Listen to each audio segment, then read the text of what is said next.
Yes. Well, I'll be here for public comment every weck. Most of I'm it, gonna call the town council work session for Tuesday, April 9th to order. Planning commission decisions. I feel like I'm. Sorry, I was on the wrong agenda. Anything to discuss there? Questions? Jeffrey, last chance to. I read them all and, look good to me. All right, legislative review, code updates to policy 22A and policy 48A regarding defensible space, second reading. Cliff? Good afternoon, Mayor Pro Tem and Council. For you, we have second reading for the policy 22 and 48 defensible space changes. Over the past many months, we've made lots of discussion and had some good feedback from a lot of people. So I think this is good for second reading. Any questions? Look No. good to me? Yeah. Yeah? Thanks, Cliff. I think we're Thank good. you. All right. Are you still pro tem? I am until I'm, Oh, okay, until you you get, can come to the swearing. you get the branding, yeah. The branding. BGV development agreement, second reading. Chris? Well, good afternoon, Mayor-elect and council. And first off, Well done. Very tidy. congratulations to both Kelly and Dick for your reelection, and to Jeffrey for really 20 years of fun with you and Oh, yeah. It seems, the BOSAC council. seems It's like been a good long, ride. it might have been the pot. Go for it. Just have at it. It's your day. ahead, I'm sorry. No, but I'm happy to bring to you a bill tonight. It has no changes from first reading, so I'll be happy to take any questions ahead of the hearing. Oh, no, just kidding.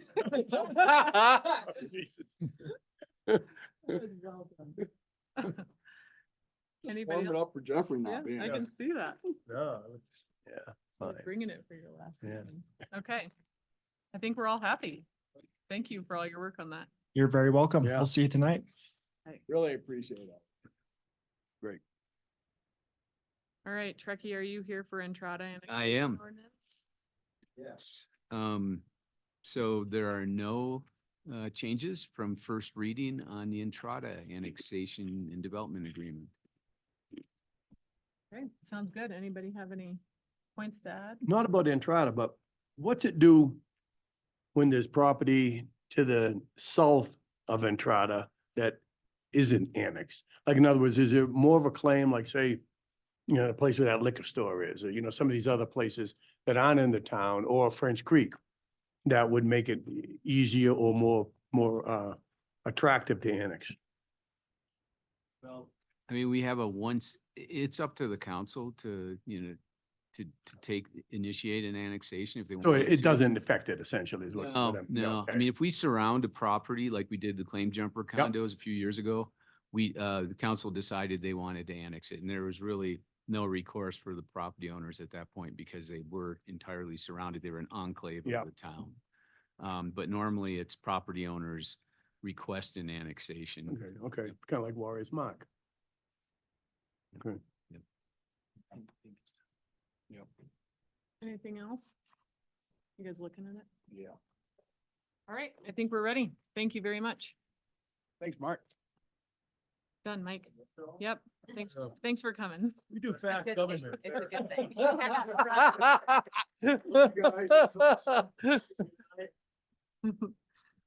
All right, James, outdoor watering days, first reading. Young might come alone. Yeah. Yes, good afternoon, Mayor and Town Council. I'm here to take any questions on this evening's first reading on Title 12-1-21 Permanent Conservation Measures. The changes to the ordinance will amend the watering days and how that mechanism for watering is currently done.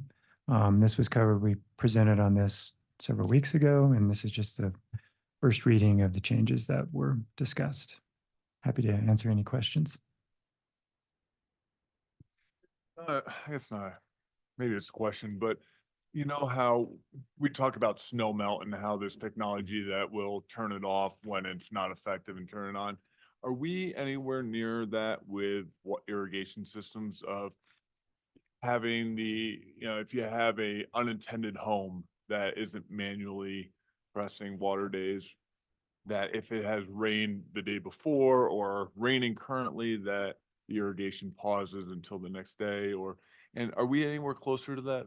I can answer for where we're at for Public Works and for the areas that we manage. We do have rain meters in some of the areas, and so we do monitor those, and that helps us make determination on whether or not we, water some of those turf areas and so forth. I know there's some of the same technologies are available for private, private individuals as well. But we don't have anything that's codified or anything at this point that we require any of that type of technology. They do have remote, the controls for irrigation where you can, get an app on your phone and basically control them on your phone wherever you are. You could watch the weather and do that. Correct. Does that answer your question, Jay, or is there a little bit? What you wanted. but Yeah, it's- I guess I was just curious if you saw, in the future, having a a strong recommendation that residences, if, to have a rain sensor on these, and if that how far out we were from that technology, because, as water becomes more and more scarce, and if, and as a resource, that might be something that would be very valuable for our residents at some point. We can certainly look into that a little bit more, Jay. I don't have a nice answer right now in terms of when we would be making those recommendations or kind of recommending those changes, but we can certainly dig into that a little bit more and work with our friends at HC3 and kind of follow some of what we know exists today and what we can potentially do here in our community. Thank you. Thanks. Paying more attention to compliance, we putting any more energy or impetus in the compliance with the change to kind of enforce our regulations? In terms of having code Yeah, enforcement, what these changes and what even if it wasn't the changes, that make sure that people are complying with our watering regs. we do, that a lot of that enforcement obviously comes through our code enforcement folks at police department.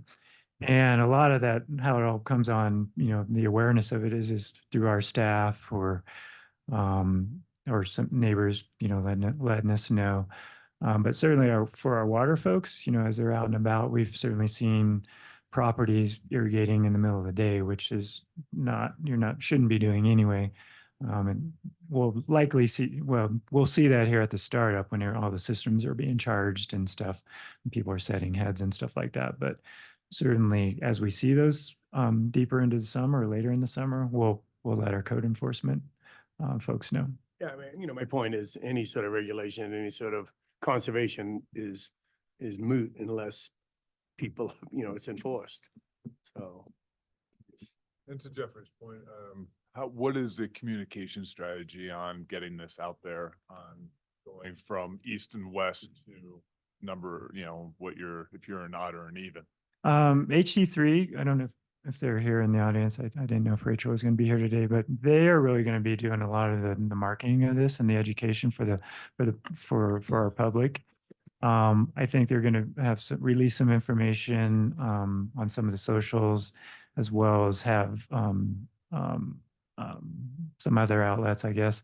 Yeah, the big one is working with the irrigation companies, because they control so many, or they maintain, I should say, so many of the properties. And so that's where a lot of this education and communication is going to begin there.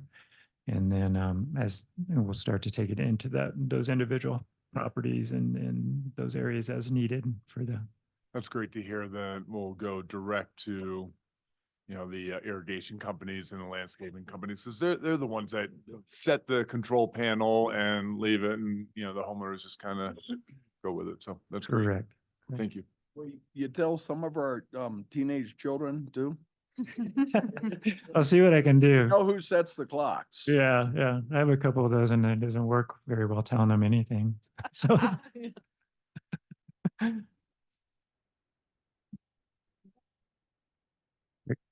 All right, I think that's it. great. Thanks so much. Thank you.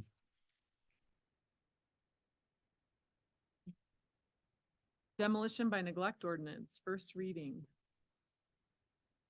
Nope. Hi, Ellie. Hey.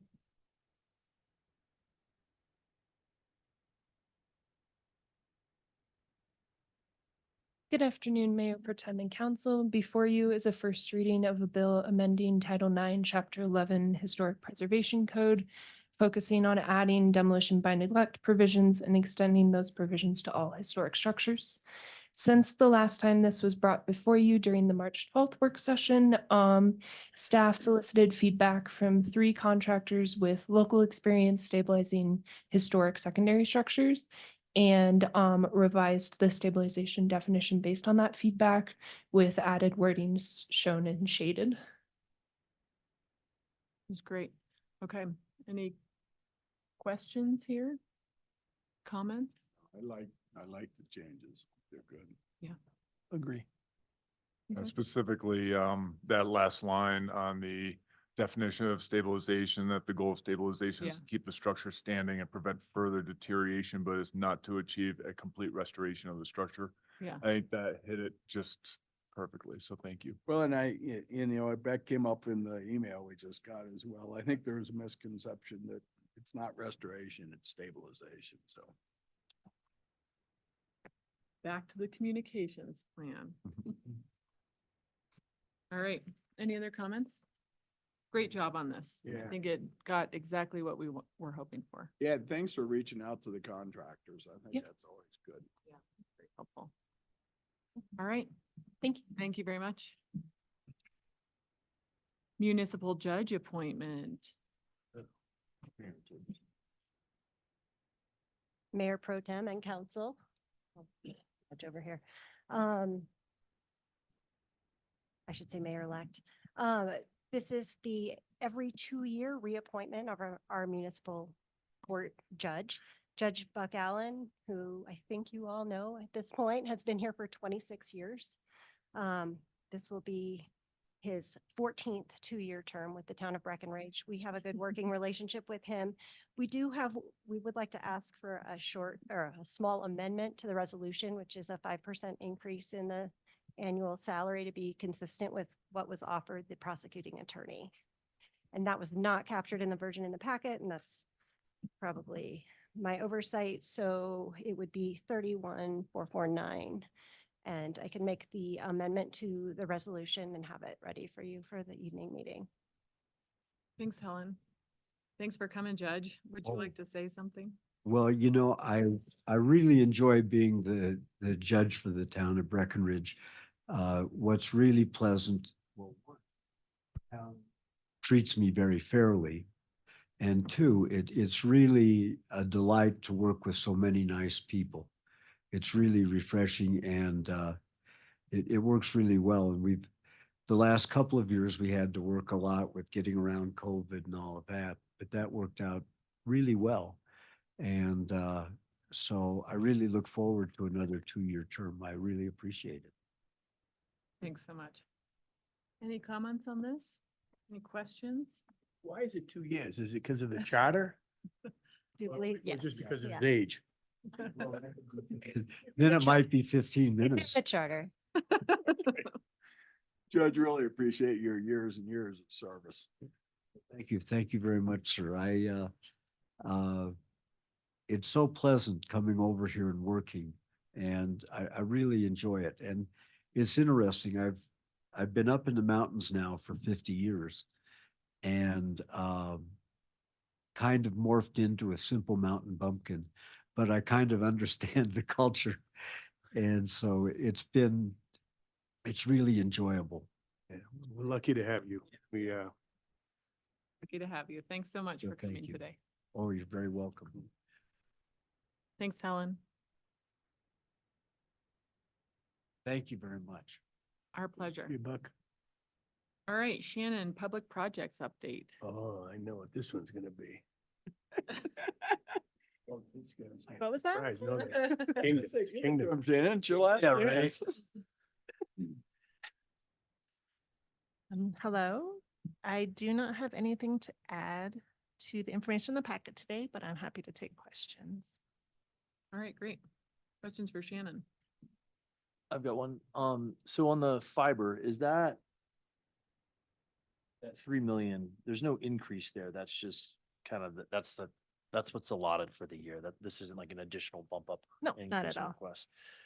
Is there any concern or thoughts about, as we work on the strategy with the consultant, with Tim, let me actually back up. Do we know how long that consulting is gonna take for the recommendation to come back from Tim on the kind of the pathway forward? I don't think Kristen's not here today, I I believe. have it somewhere. I can get that answer for you. Okay, and my question is it of us to hit pause on fiber till we understand the best use of our dollars? I'd hate to spend $3 million in the Weisshorn, right? If that money would, if we hit pause and then we get more bang per buck and more megabytes and more people served, I just, and I live there and I'm like, yeah, I don't know that it makes sense. I already have broadband. So I worry that $3 million spend is not the best way to spend $3 million on broadband.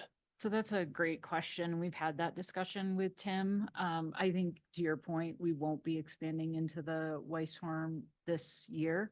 But what we would like to do is get people connected who are already passed. So we have some plans for connecting people off of the Ski Hill Road backbone that we put in last year. So we'd like to still try to connect people, maybe not build more backbone, but get to people and multi-dwelling units that are already on the path.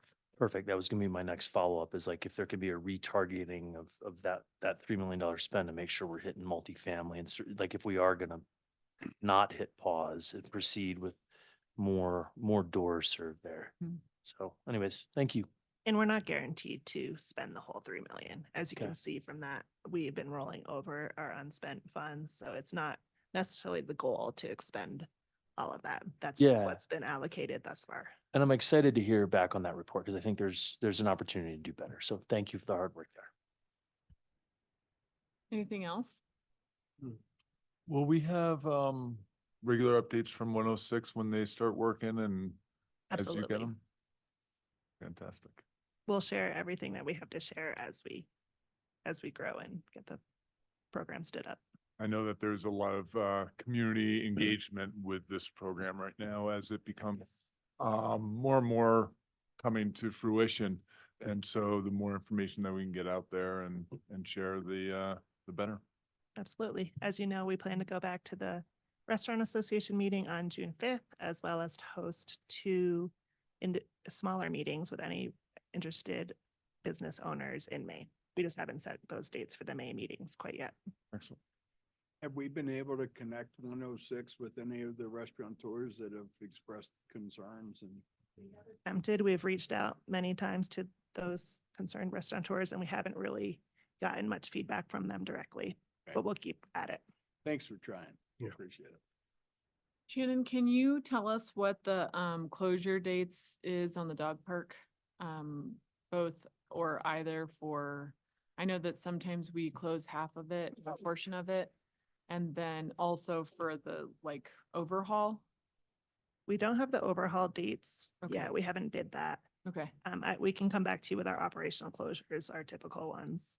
Okay. I don't know them offhand. yeah, I just think that's another part of that communication Mhm. that would be helpful because I know a lot of people rely on that area. Where we can post that on our website and maybe get it out on social too, if That'd be that's great. like, absolutely. And then are we aiming for the fall for that project? Okay, great. Good.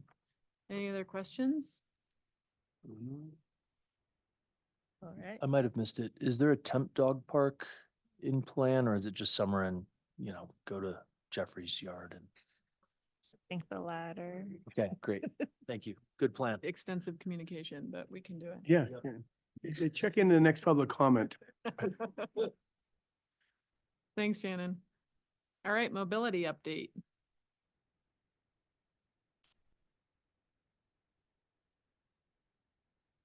Good evening, everybody. Last time I forgot to introduce myself. I'm Judd Chase. I'm the Mobility Operations Manager filling in for Matt Holsey today. Nice Thanks, meeting you, Judd. Jeffrey.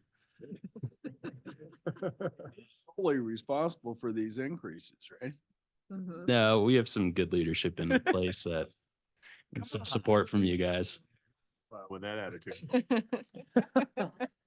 A couple of things to add. April is starting off strong as well. We're up 32% already. It's apples to apples as we're running gray.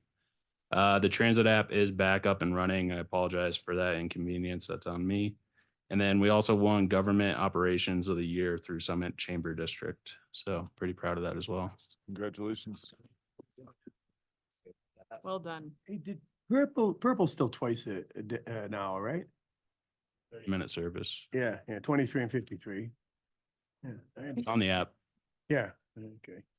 Depending on where you're coming from. Well, I had to, yeah, that's right. That's a good point. I had to flag down a stranger. I think I missed it.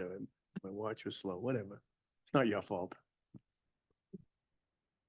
Any questions or comments for Judd? No, good work. Great. So do you guys have, it looks like your staff is 35 total for the summer. Are you fully staffed right now? Right now, we're waiting on one or two more. We're promoting a supervisor, so that will open up a spot as well. And do you have enough buses to run all the routes? As of right now, yes.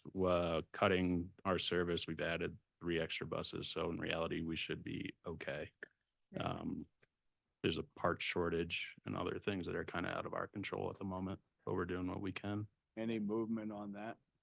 The electric bus parts? We had an internal meeting with Proterra last week with Matt, myself, fleet manager, with their corporate. So hoping to get some answers this summer, in the next couple of weeks. I think they're coming next week to look at the Proterras as well. Great. Good. Thanks. Thanks, Judd, and huge congratulations to your team on that Yeah, business good excellence work. award. Yeah. To all you guys as well for the support. We appreciate it. Hard work. Okay, sustainability update. Jesse, are you missing your last town council meeting? I'm not, there's no work session tonight. Yeah, so I'll get over there. Whoa. Not in Breckenridge. Oh, man. Aw. Yeah. Mayor-elect Council, good evening. I don't have a whole lot to add to the memo. I do want to reiterate a couple programs for the public that are now available. And I'll start off with water to kind of piggyback on Jay, your questions to James earlier. There is a voluntary irrigation assessment that is available to residents over the summer. They can sign up to have a irrigation specialist come take a look at their whole system. They do tests for leaks, for effectiveness of the spray nozzles, and then also will provide a report whether or not rain sensors make sense in those instances. So it is voluntary right now, but there is a program available if people are interested in taking that next step. So that's, Three? it is through HC3. It's called Water Smart Irrigation Assessment, and we help support the basically the buy down on those assessments for people, So for is it Breck free then? residents. It's okay. You know, it's changed over the years. And there's a small fee for residents, but it's brought down from a total of $750. Okay. So that's available. There are a couple of recycling and waste management grants available. The Strong Futures grant is available right now. That is for projects between $25,000 and $75,000. Could be starting up a new composting program or helping build new infrastructure somewhere. The applications are now open through June. And then we also have expanded the scope of our materials management grant, which was designated specifically to help people come into compliance with the universal recycling ordinance.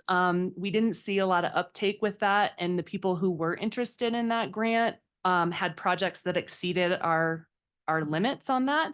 So we have expanded the project scope as well as the maximum request there. So those two things are both available to people. And then also I'll mention the Solarize Summit program, which is our annual solar rebate program. Folks would sign up for a free solar assessment. If they proceed forward with a project, they're eligible for a discount from the contractor, $1,650 from the town of Breckenridge, and then also potentially a 30% tax credit on the total cost of their system. So really great incentives out there to go solar. And you do have to sign a contract by the end of May in order to be eligible for those incentives. So I'll just mention those things. And then I know there were a lot of questions around EV charging and whether we're keeping pace. And Teddy had a really nice report in the memo, and he's here to answer any questions you might have about that as well. So do you have any questions for him? Report, and I appreciate it very much to see kind of where we're falling on the spectrum. My only question was on the level 3 chargers, and as you see more rental cars coming up that are electric and that probably or may at this moment not have a home to charge in, which is from your report is the typical way that people charge their vehicles are at their residence.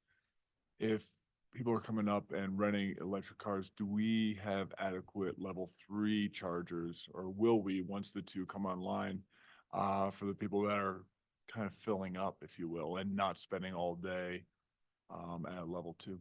Yeah.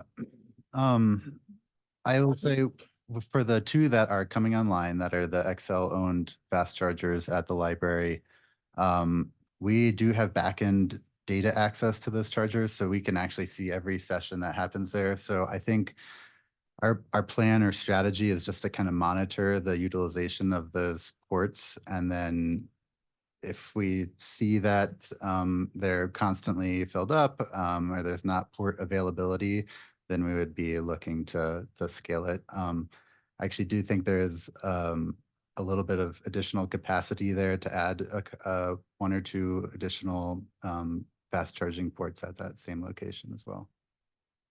You too. The other thing is it's always going to be the most cost effective for EV drivers to charge at slower speeds when they can. And so, you know, for rental cars, maybe they could charge at one of our level 2 chargers in town overnight, utilizing the bus system back and forth if as needed. The other thing too is there's a pretty good fast charging capabilities along the I-70 corridor, particularly in Silverthorne area. So if it really is like a fast charge situation, there is some additional fast charging opportunities relatively close by as well. How long does it take to fast charge? There's a lot of variables, so it's hard to nail that down, but typically it's more of a 15 to 45 minute top off type of situation. Yeah, it's like 200 to 300 miles an hour of charging per 2 hour. Oh, really? It's also not great to fast charge your car all the time either. So from a long-term maintenance and life cycle of your car, you know, to just fast charge your battery it's not good for the battery. So you really do want to have those trickle charge or level 2 charge opportunities.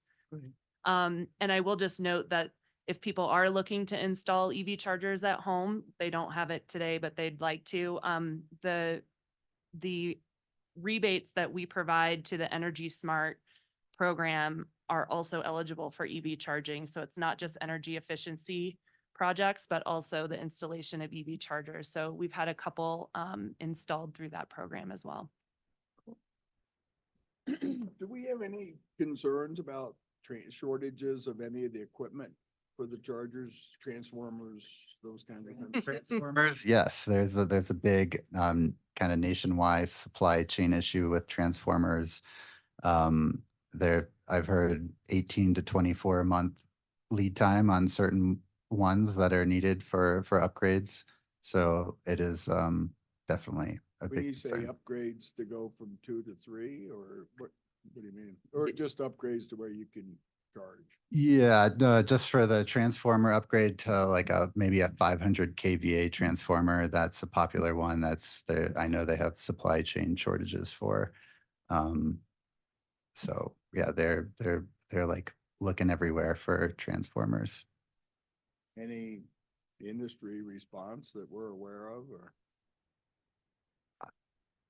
I just know that it's well known and there's a lot of people working on it. I don't have much better info than that, And but it's not yeah. just for EVs. I mean, I think anything we're developing, we had lead time on the tennis center because we had to upgrade that transformer. I think housing runs into it constantly. So it's definitely a challenge. Yeah, I feel like to Jay's point, I think there's some value in having some slack capacity in there that, in case there is supply chain issues that that's one I think we want to just be ahead of, right? I'd much rather just have too many charging stations and, not Especially be if there's still stressed. grants for them. Especially with the curve that you've got on here, right, of showing the expected growth. I think we just want to be ahead of that. Jesse, with our materials management grant, we have 100,000. How does that, on HC3, they've been pushing information for the last couple of weeks on their $325,000 dollars allocated for grants in 2023. Looks like maybe they mean 2020. Yeah, so that is funding directly from the Strong Future grant money. Mhm. Those projects are between 25,000 and 75,000, so Okay. they're quite a bit more significant. Now, if somebody wanted to layer, like use our money as a match to that, they absolutely could do that. There's Okay. yeah. And I will add that we borrowed this idea from Frisco. So Frisco had gone, they still maintained their universal recycling grant, but then they included kind of a broader scope. And we thought that the scope changes were really impactful. Particularly, we're hoping people will install water refill stations. Because that kind of gets at, two buckets, two different initiatives that we're working on right now, not only reducing waste, but then also the plastic water bottle piece coming up. So we're hoping that will cover the cost of water refill stations for people. I'm so glad that you could bring that to Frisco and Breckenridge. That was not my idea. Thank you, though. All right, anything else? Great. Thank you guys Thank very you. much. Yeah, thanks, guys. Housing. I know we don't have anything we don't have a packet, but you guys had a meeting probably yesterday? Today. We were just going to give you a quick kind of update recap to what happened with the lottery. So the lottery occurred for Stables Village 1B last Thursday on April 4th. It was a third-party lottery that we used, so we didn't have to tape the numbers up to the wall like we did previously. It was for 22 homes, 2 single families, 8 duplexes, and 12 remaining townhomes. We had 510 tickets total with 233 unique applicants. So that was about 35 to 40 more people than we had. What do you mean unique compared to applicants? So unique applicants would be individual, like we had 233 different people. Okay. And then that produced 510 tickets because you could get some priority. Yeah. Based on how long you've been in the community and that sort of thing. So some people applied for the single family home, but also the duplexes or the duplexes as well as the. No, that was just total. We did 233 applicants Yeah. total for any of the properties. Oh, okay. And then you would receive a priority for if you worked in the Upper Blue Basin or if you were in the community for 10 years. Okay. That you could receive. So that's what produced the 510 tickets. Then let's see, SCHA did reach out to the top 35 people, even though there's only 22 homes, to start the next process of then kind of vetting them to make sure that they meet all the criteria and all of the stuff on the application was correct. And they were all reached out to yesterday. And the lottery results were posted on Thursday evening, and everything just kind of went smoothly along. I bet they're psyched. What's that? Summer People site. they're psyched, happy. Yeah, totally. It's cool. Yes. Did you have any negative feedback about the process? Not really any negative feedback from the lottery process. I don't feel like this time it was pretty smooth. We tried to make the lottery process at least initially easy for people. So that, you know, you weren't put out by all 233 people weren't providing a ton of information, Right. tax returns, everything about their personal life if there was no chance that they were going to even Okay. get property. So I think the reception we got on that was pretty good from people. Yeah, I think people more so appreciated that approach of a softer initial phase, followed by the hard follow-up, since there's only 35 people that need to do that as of now. And the 2A lottery we're looking at for the fall, I think that's about 14 homes, one single family, but as Darcy mentioned, all of the triplexes will be gone after this phase. And then with regards to construction, just a reminder, we're looking at the first week of May to go down to a 1 lane on Wellington Road.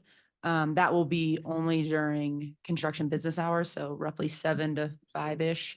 And then 2 lanes will be open evenings and weekends.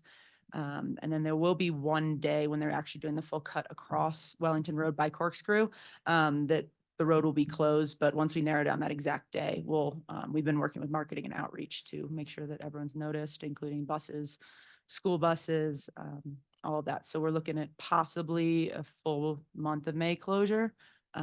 We're very much hoping to tighten that up, but it's going to be really, really tight in there. So we'll see. We want to take that whole month. Will the sidewalk be open? Yes. The sidewalk will be open, and then we'll move the bus route that kind of sits right before Corkscrew. We'll move that up the street a little bit, and we'll notice that as well. How soon can we start noticing this to the neighbors, not just Wellington, but then also Vista Point and, My understanding is that should occur towards the end of this week. okay. Mhm. And then the VMS boards will go out late next week or the week of the 22nd. And then we're going to utilize, I believe it's breckroads.com and just social media, word of mouth, and some daily ads, radio ads as well. Okay, are there any maps to help people understand exactly where the closures are and? Yes, so I'm just waiting on the contractor to apply for that specific permit, and then we're going to use that map to kind of maybe make that a little bit prettier with some colors, but we'll get that out as well. Okay. Nice job on making the lottery process simpler. That's awesome. And I know folks appreciate that. I've talked to a couple of folks that are in the top 30 that were thankful that, all right, now that I know that I'm probably in, I'll get the loan app stuff going. So good job there. Curious on timing of delivery. Any scoop or news on when we might see houses delivered? So there was, I think it was yesterday or Friday, there was a walkthrough for initial unit 1 for pre-drywall. So I will be much more comfortable answering that question once we have a sewer connection. Yeah, fair enough. But right now, all things considered, everything going well, we're looking at late July, early August for the first couple, and then phasing into more of November for some of the triplexes from there. That's great. And I keep hearing amazing feedback about folks asking questions about housing helps. And so just great job with that program, and you're crushing it. So thank you. Hey, so I didn't take notes. It's only going to be closed, drop dead closed for how many days? One day drop dead closure just to get across the road. And then it'll be roadblocks or whatever. There'll be flaggers allowing. You know, and I know it's not you guys, but maybe some sort of fun program about bike and walk to work like we did, since the sidewalk's going to be open, some sort of incentive, some sort of cool deal. Like if it's going to be May, heck, it could be ski to work, but yeah, maybe some creative minds down the road can kind of come up with something fun to kind of soothe a little bit of the pain for what this is going on, the inconvenience. So just FYI, fellow council people and new council people, be thinking about that when I'm biking to work. Once I get a job. Flagging. I'll be flagging. Good job. I think I'd be really good at that. You would. I would not take any lip. Yeah. I like it. Anything else? Thank you very much. Great work. All right, open space, but I'm figuring we're just kicking that to later. Committee reports. There were a couple in there. Any questions or comments? Summit Stage and I think Equity was in here. Yep. No? No. Okay. Anything for that, Shannon? Okay. Events. John. Good afternoon, Mayor-elect and council and Jeffrey. Oh, Yeah. yeah. You have the memo. Afraid of me anymore. I am. Yeah, exactly. Nothing to add to the memo. Any questions that you may have? I was pleased to see the farmer's market is starting to still breed of an actual farmer's market with farmers. Yeah. And so I think that I'd love to see that continue to be flushed out and vetted. And if there's a way to work with that, I know the Restaurant Association is heavily behind it and willing to support the back end of it, of whatever that group is leaving with and taking care of that.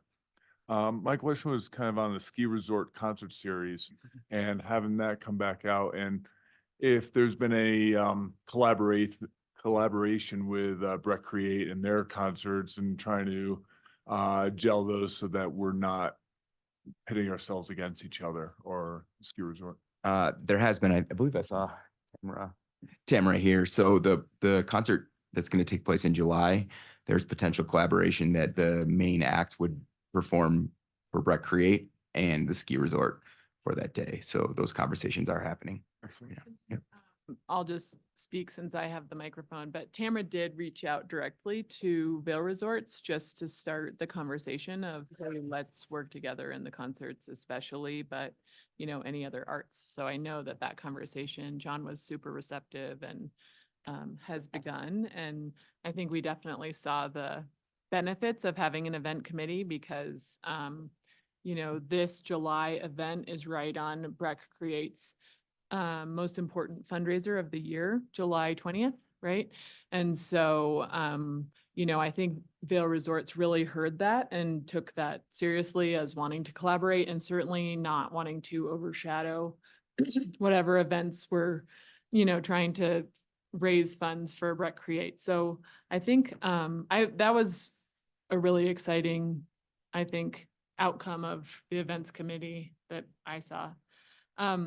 I did want to draw everyone's attention to the sphere idea in case you didn't get a mental picture when you were reading these notes of what the sphere is, but do you want to talk about it or?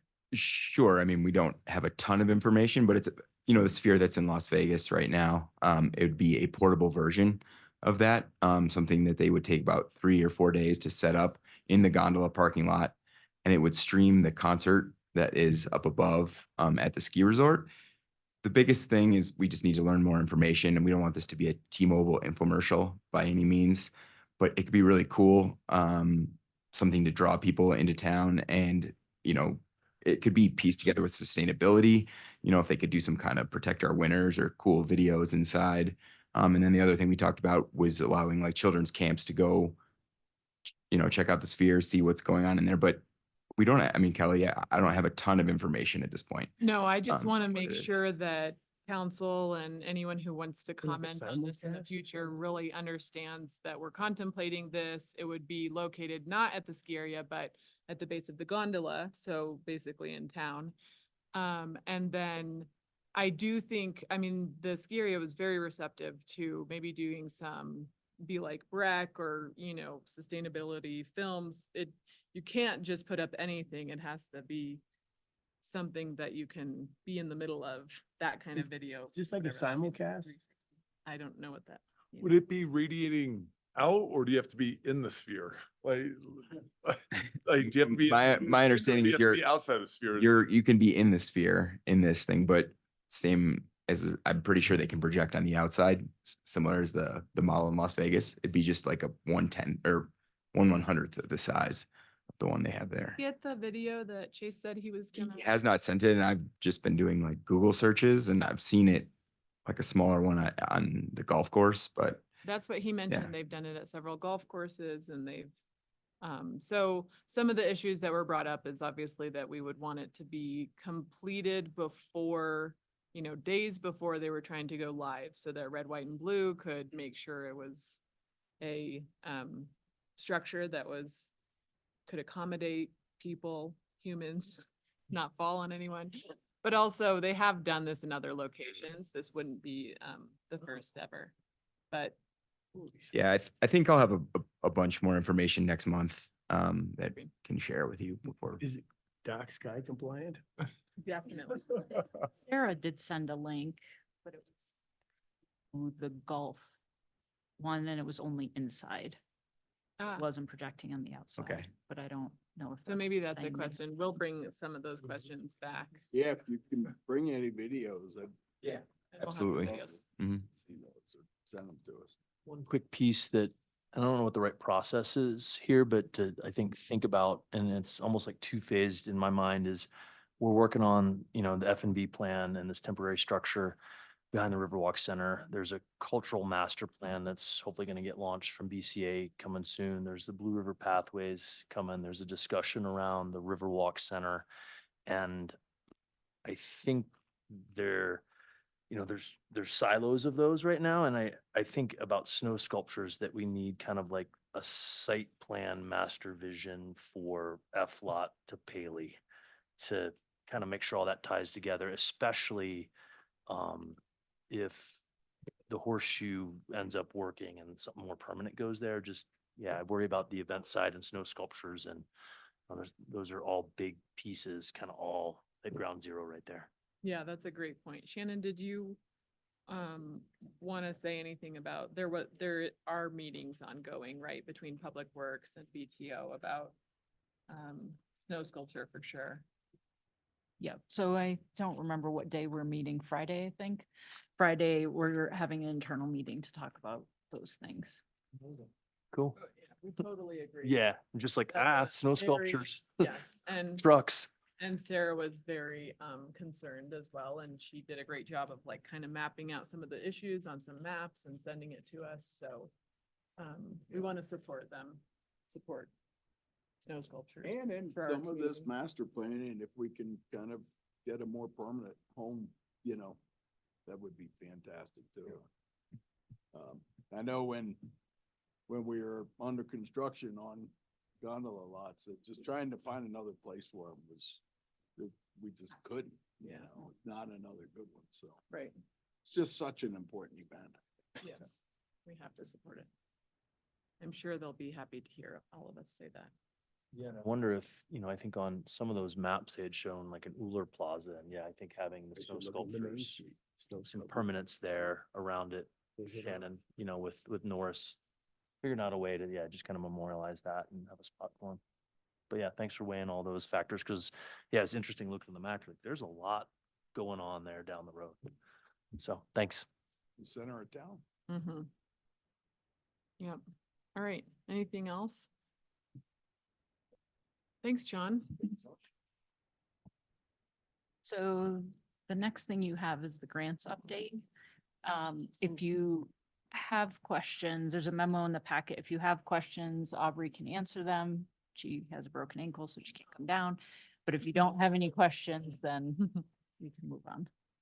Questions for Aubrey on grants? We might have already covered this. I was just curious what the runway workforce housing infrastructure was. So that's one of the newer housing projects. So we're requesting funds for sewer lines, I forget what else, water, and earthwork. So, yeah. Oh, yeah, block 11, sorry. So much better of a name, in my opinion. Don't you think? Yeah. Runway than block 11? Oh, yeah. I still don't know where block 11 is. Yeah. Anything else? Thank you. Thank you. All right, Kirsten, town attorney. Placeholder for the state legislature. Thanks, Helen. There might be two things to mention that are not in the memo. But if you have any questions first, I would. Anything on the property insurance? Land use, kind of mostly just monitoring at this point. One thing that we did consider as the committee is a potential letter to support 1108. I do have a draft. When I went back and looked at that, it is studying insurance rates as they pertain to lodging facilities and condos. And one thing we may want to ask McCluskey about, who is sponsoring it is, was their thought around why it's not also considering Single family. yeah, but regardless, it seems like something we do want to support, and so, I don't know how you want to handle that, but I was thinking everyone was on board. Yeah, so this kind of came from that we've had a lot of, I mean, probably most people have experienced this, but we've also had a lot of discussions on how expensive insurance is becoming. And we reached out to McCluskey to see, she forwarded us this bill that she introduced in January. And we asked, do you need anything from us to move this forward? And she said letters of support would be welcome, and she could share that. And I think the single family piece is really important, and we should ask about that. How do you guys feel? Yeah. I'm all in for a letter. The single family home, I suspect is, yeah, they're going up, but not at the same rate as the others. Yeah.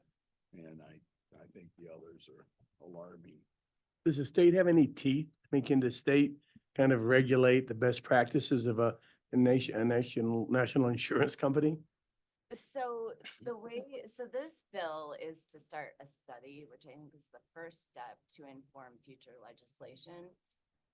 Insurance is regulated through the state, through DORA. And so I anticipate, this will pass this session most likely, and then hopefully lead to other regulations that might be able to limit and reasonably increase it. And I think you're absolutely right that this is, kind of the first step, and that housing piece will come later. Single family. Yeah, this is an important topic. Barb was working on this with Julie about a year and a half ago, and there's real insurance rate risk that I think from making sure we're driving sales tax revenue and kind of our financial viability, we got to keep the insurance piece affordable and ongoing, because certainly as condos age, we're seeing companies say, hey, we're not going to insure it. Yeah. And that's not good. So Well, we're thanks for also the work seeing there. affordable housing becoming not affordable because HOA fees are skyrocketing. Yeah, it's a great point. Yeah, so it's super important. Okay, so we're on board with the letter. Yeah. I'll circulate a draft to the committee. And then the only other thing that Shannon and I discussed was some interest in hearing a little bit about Initiative 50. It is a potential amendment to the Constitution. It is in the context of Tabor provision.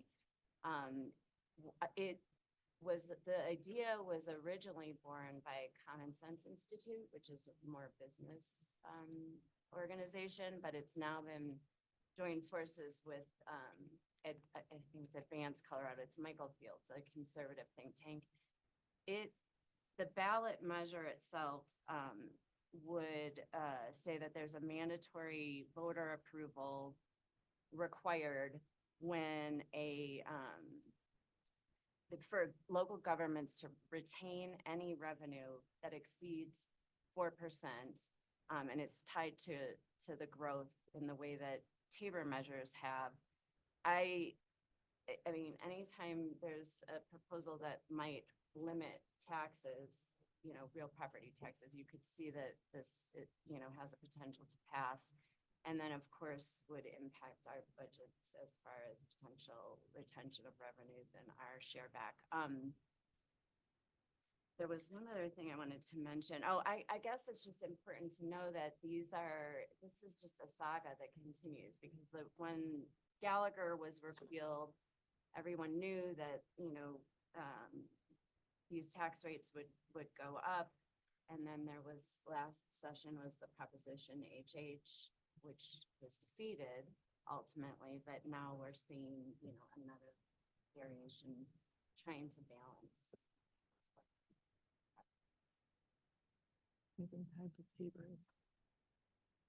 Well, I think we should certainly monitor closely.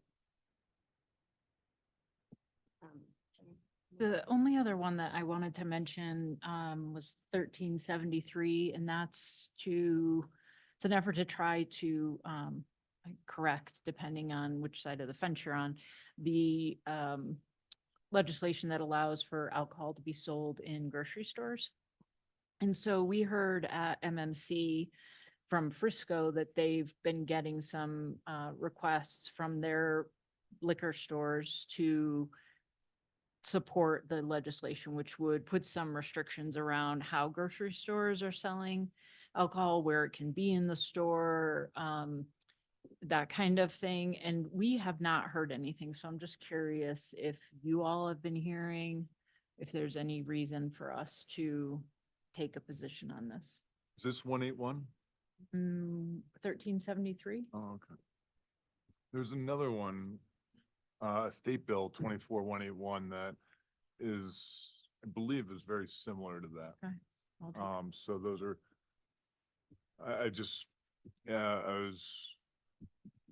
the Colorado Restaurant Association had a opposed position on that, and so I was just kind Okay. of monitoring it. That's interesting. Is So Is that the, to-go alcohol? No. we'll have to look into it a little bit more, but I think one of the, besides supporting the local liquor stores, one of the motivating factors is that it does say you have to have your liquor and booze, or I guess it's beer and wine, in one or in a consolidated area rather than, and I feel like what happens at our grocery store is we already don't have enough food, and now they've put them on every end cap and in the entryway. And I mean, I think it's just, with as much feedback as we get from the community as how can you make the grocery store better? It seems like we may not need to write a letter of support in, but I'd like us to consider it just because it feels like they keep bringing in more booze and less food every time I go in there. Put it all in the produce section and Yeah. take all the produce out. I'm a small business guy and I'm supportive of the liquor stores and, limiting, it's out of hand in some of our grocery stores. Maybe we can look at it a little bit more and figure out. Maybe the red, white, and blue could measure some of their aisles with all the beer in the way. J181, I've got it right here. Basically, it's an impact fee, on alcohol, on the manufacturers and wholesalers, that distribute alcohol within Colorado. So, That's and different. the Restaurant Association's in and opposed. They are, yeah. So, but I'll, Does the restaurant have a position on 1373? yeah, I want to look into On that. on which, Kelly? 1373? To be determined Ah. is their position.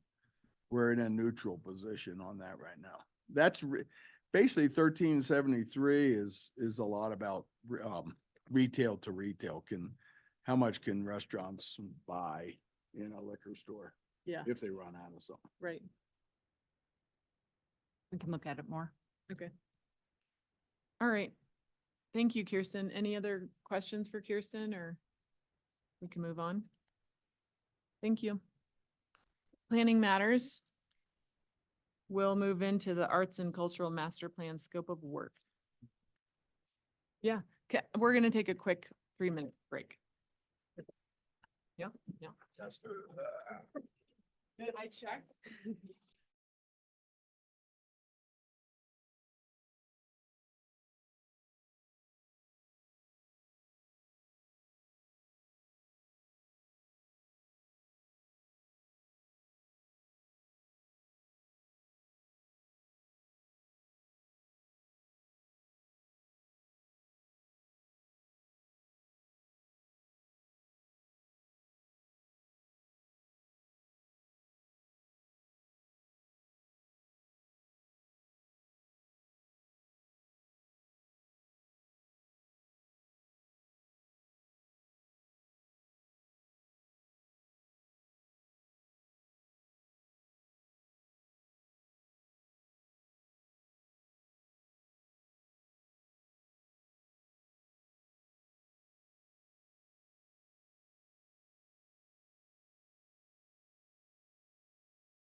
Jay's right behind us.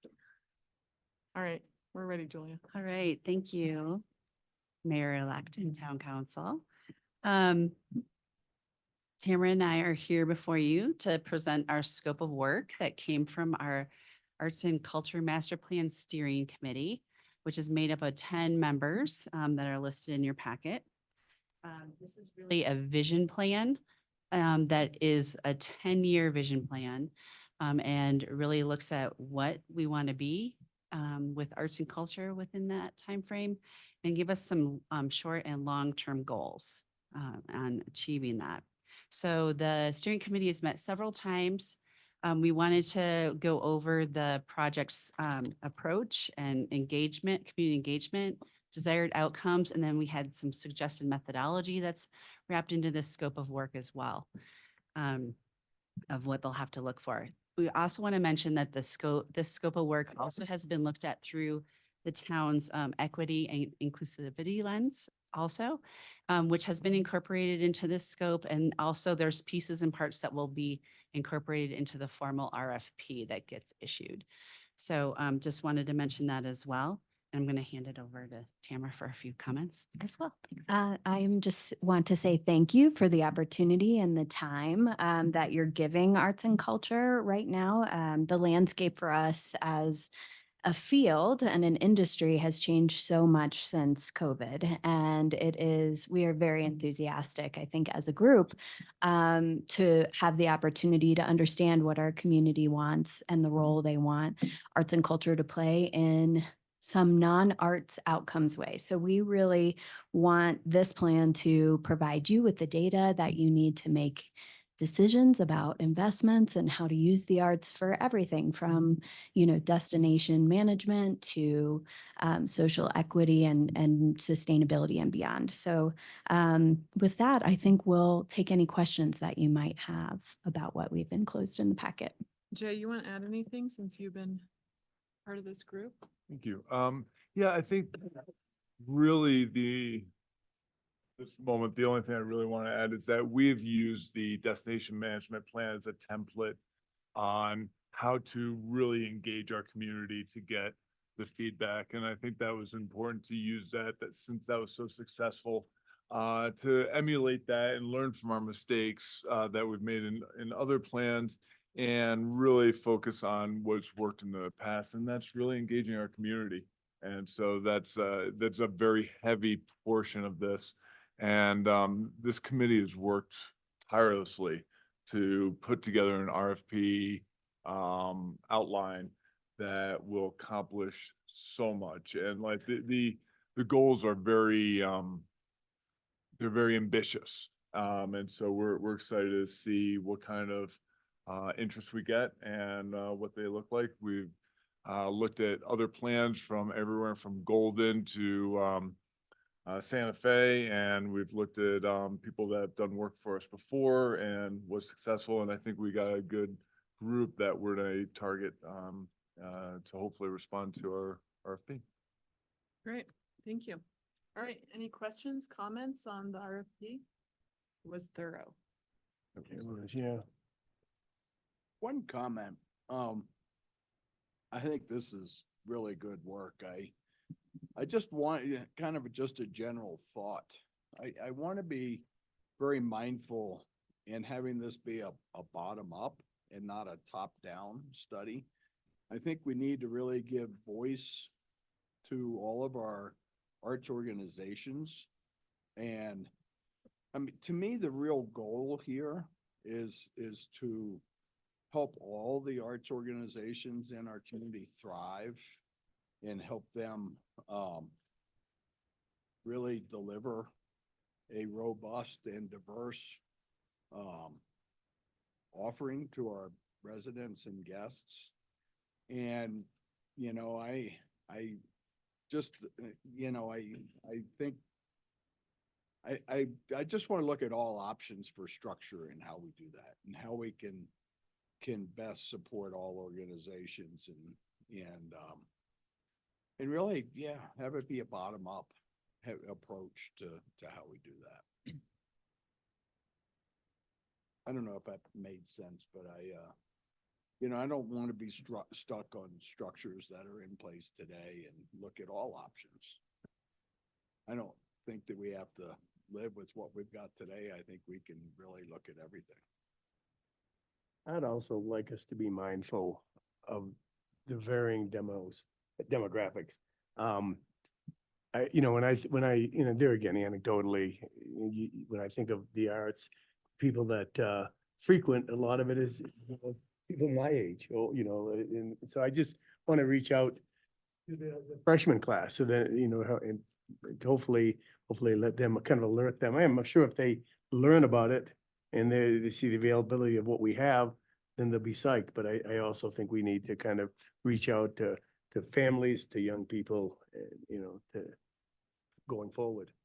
Yeah, it's certainly, to me, an opportunity to kind of unify the town and all the arts entities and locals and second homeowners and tourists, and like kind of get a vision where like we're all pulling in the same direction on capital spend on the Riverwalk and programming, and then point back to that document. The 2 years up here that I've served, it's really nice to have those, like, hey, this is what we're doing destination management plan wise, or open space and trails. And you can point to, especially if it's that ground up, like this is what the community wants. And, and I think it helps you know where to go. So I'm super excited, and good work so far. Thank you.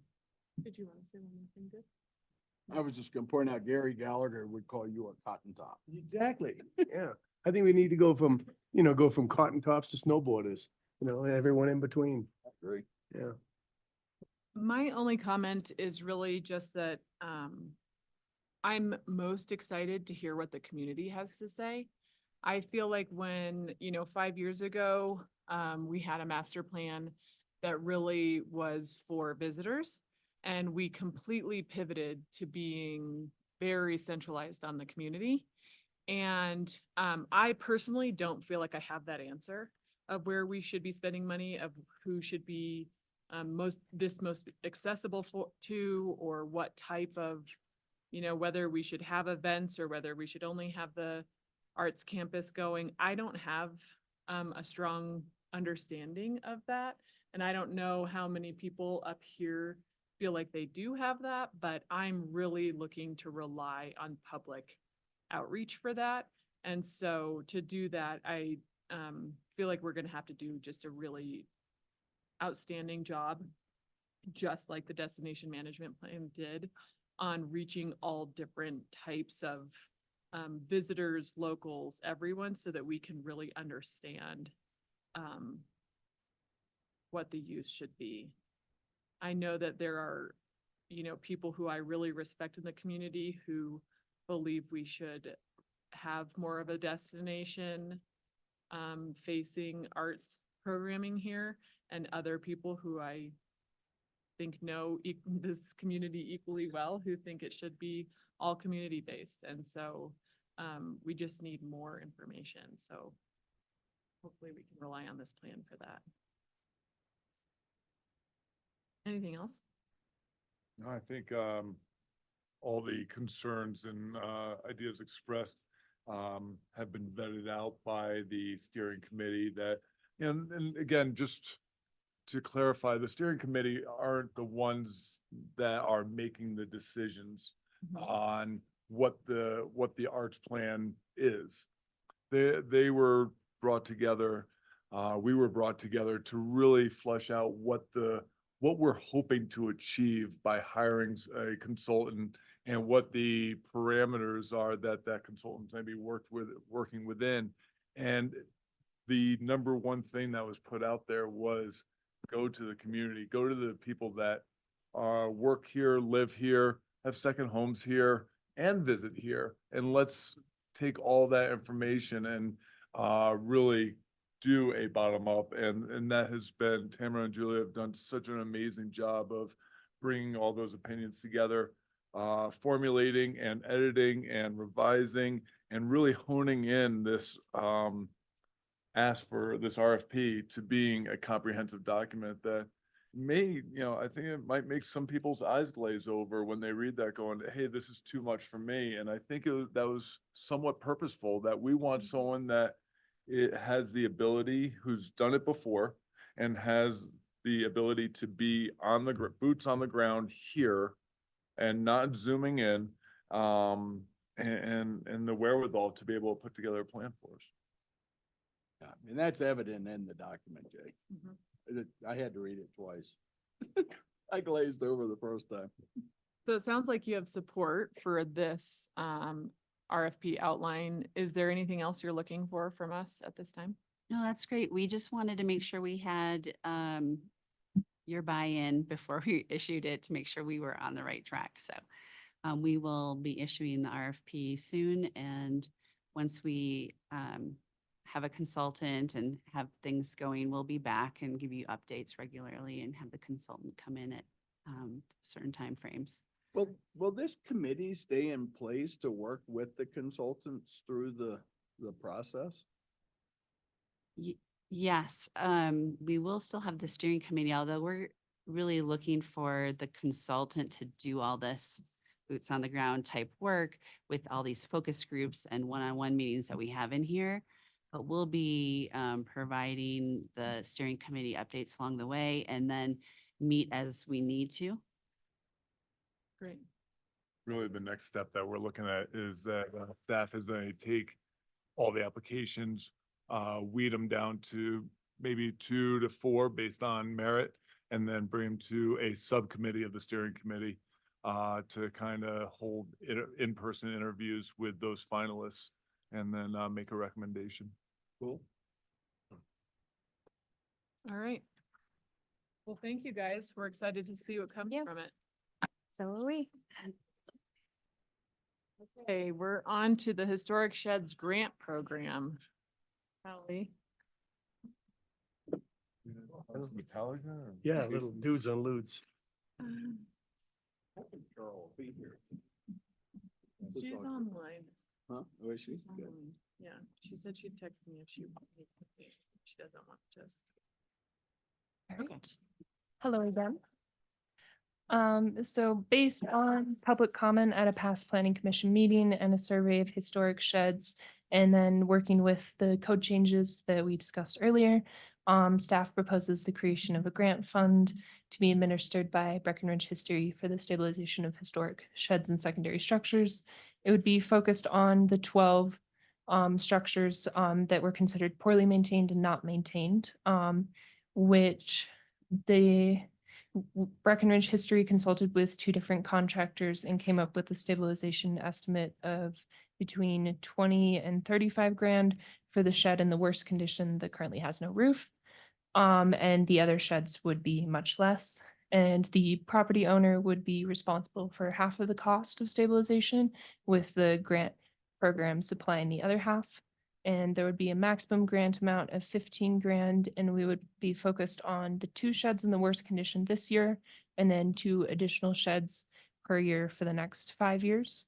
So in 2024, staff requests 27 grand to address the 2 sheds in the worst condition. And then based on council comments during the March 12th meeting, staff proposes adding the eligibility requirement that properties with a short-term rental license would not be eligible, and staff seeks council input on whether or not further eligibility requirements should be adopted, such as the property owner must be employed at least 30 hours per week for a local business, or the property owner must reside at the property full-time for a minimum of 5 years. Which, if these criteria were adopted, at least one of the owners of the 2 sheds in the worst condition would not be eligible. Additionally, staff looked into similar grant programs and found good examples in Boulder County, Park County, and Park City, Utah. So Boulder County has a grant program that offers 10 grand per structure and requires an equal match. Park County has a grant program that ranges from 100 to 2 grand and also requires an equal match.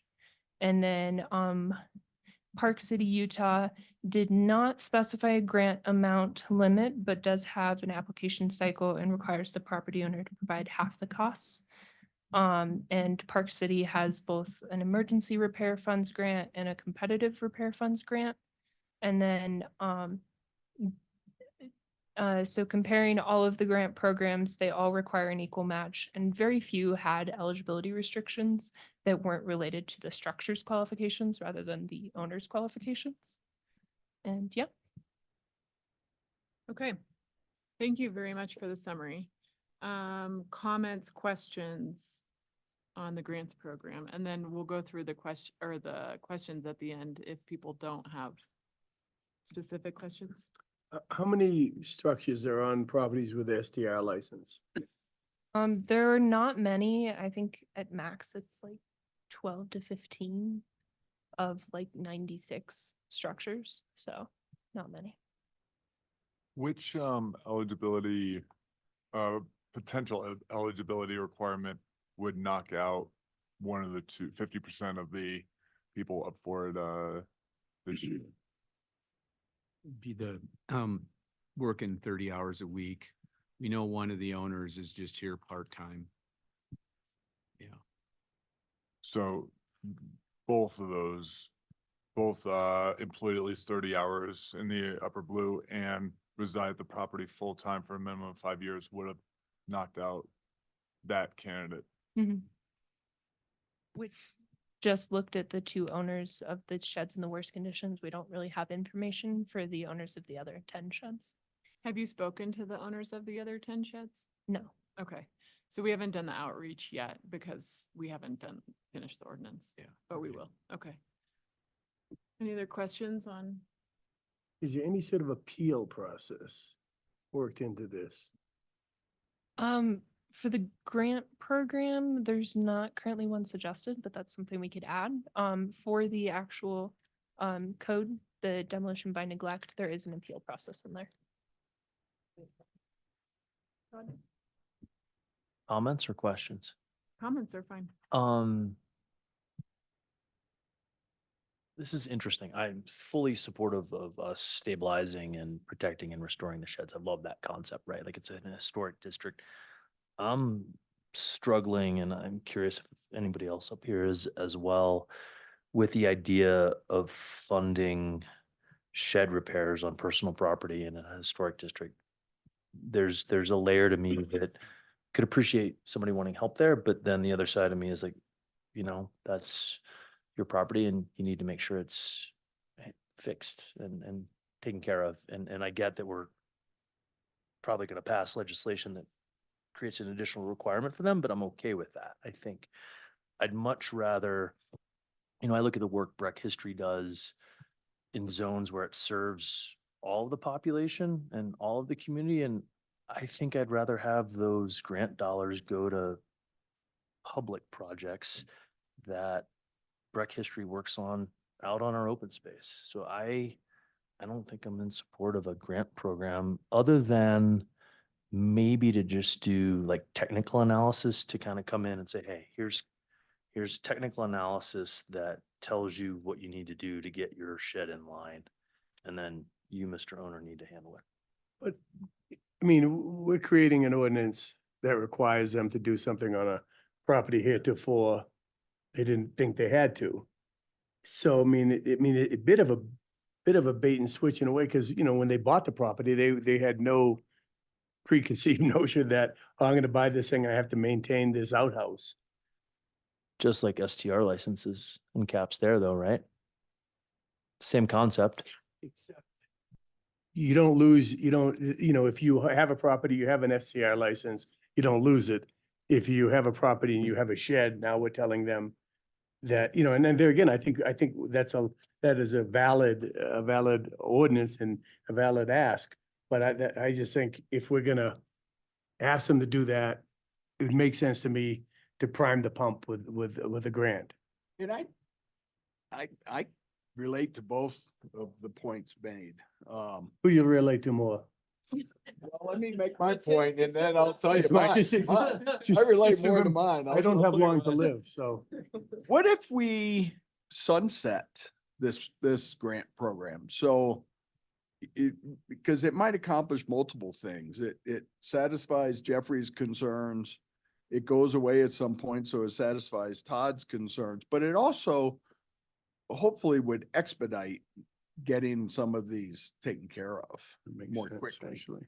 before more damage is done to them. So is anybody else doing that? If we sunset the grant program after three years or something, I don't know. What are thoughts on that? Has anybody else We could tried that? certainly do that. I don't know. Mhm. I'm not sure if anyone's done that, but they could at any time, any of those programs. From our perspective, obviously, if we're going out and having to enforce this with property owners, if we can kind of go out there and say, listen, you need to bring this back, but we'll assist you to some level.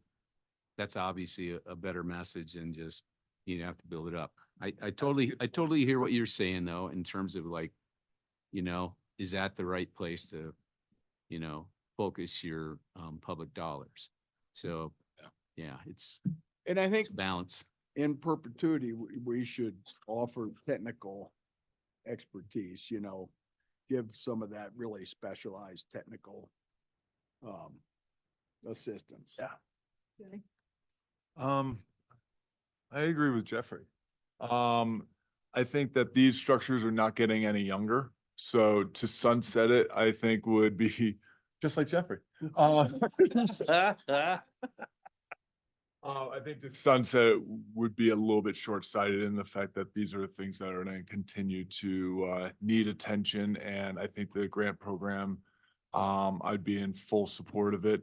I would ask that as long as Breck History administrates it, that they also, part of the issuance of a grant is that they use a contractor that Breck History either provides a thumbs up for, or, we've had this Approved discussion contractor. before, an approved contractor, that we don't want somebody's cousin from, Iowa coming out here and throwing a couple nails into something, calling it good and getting town's grant money.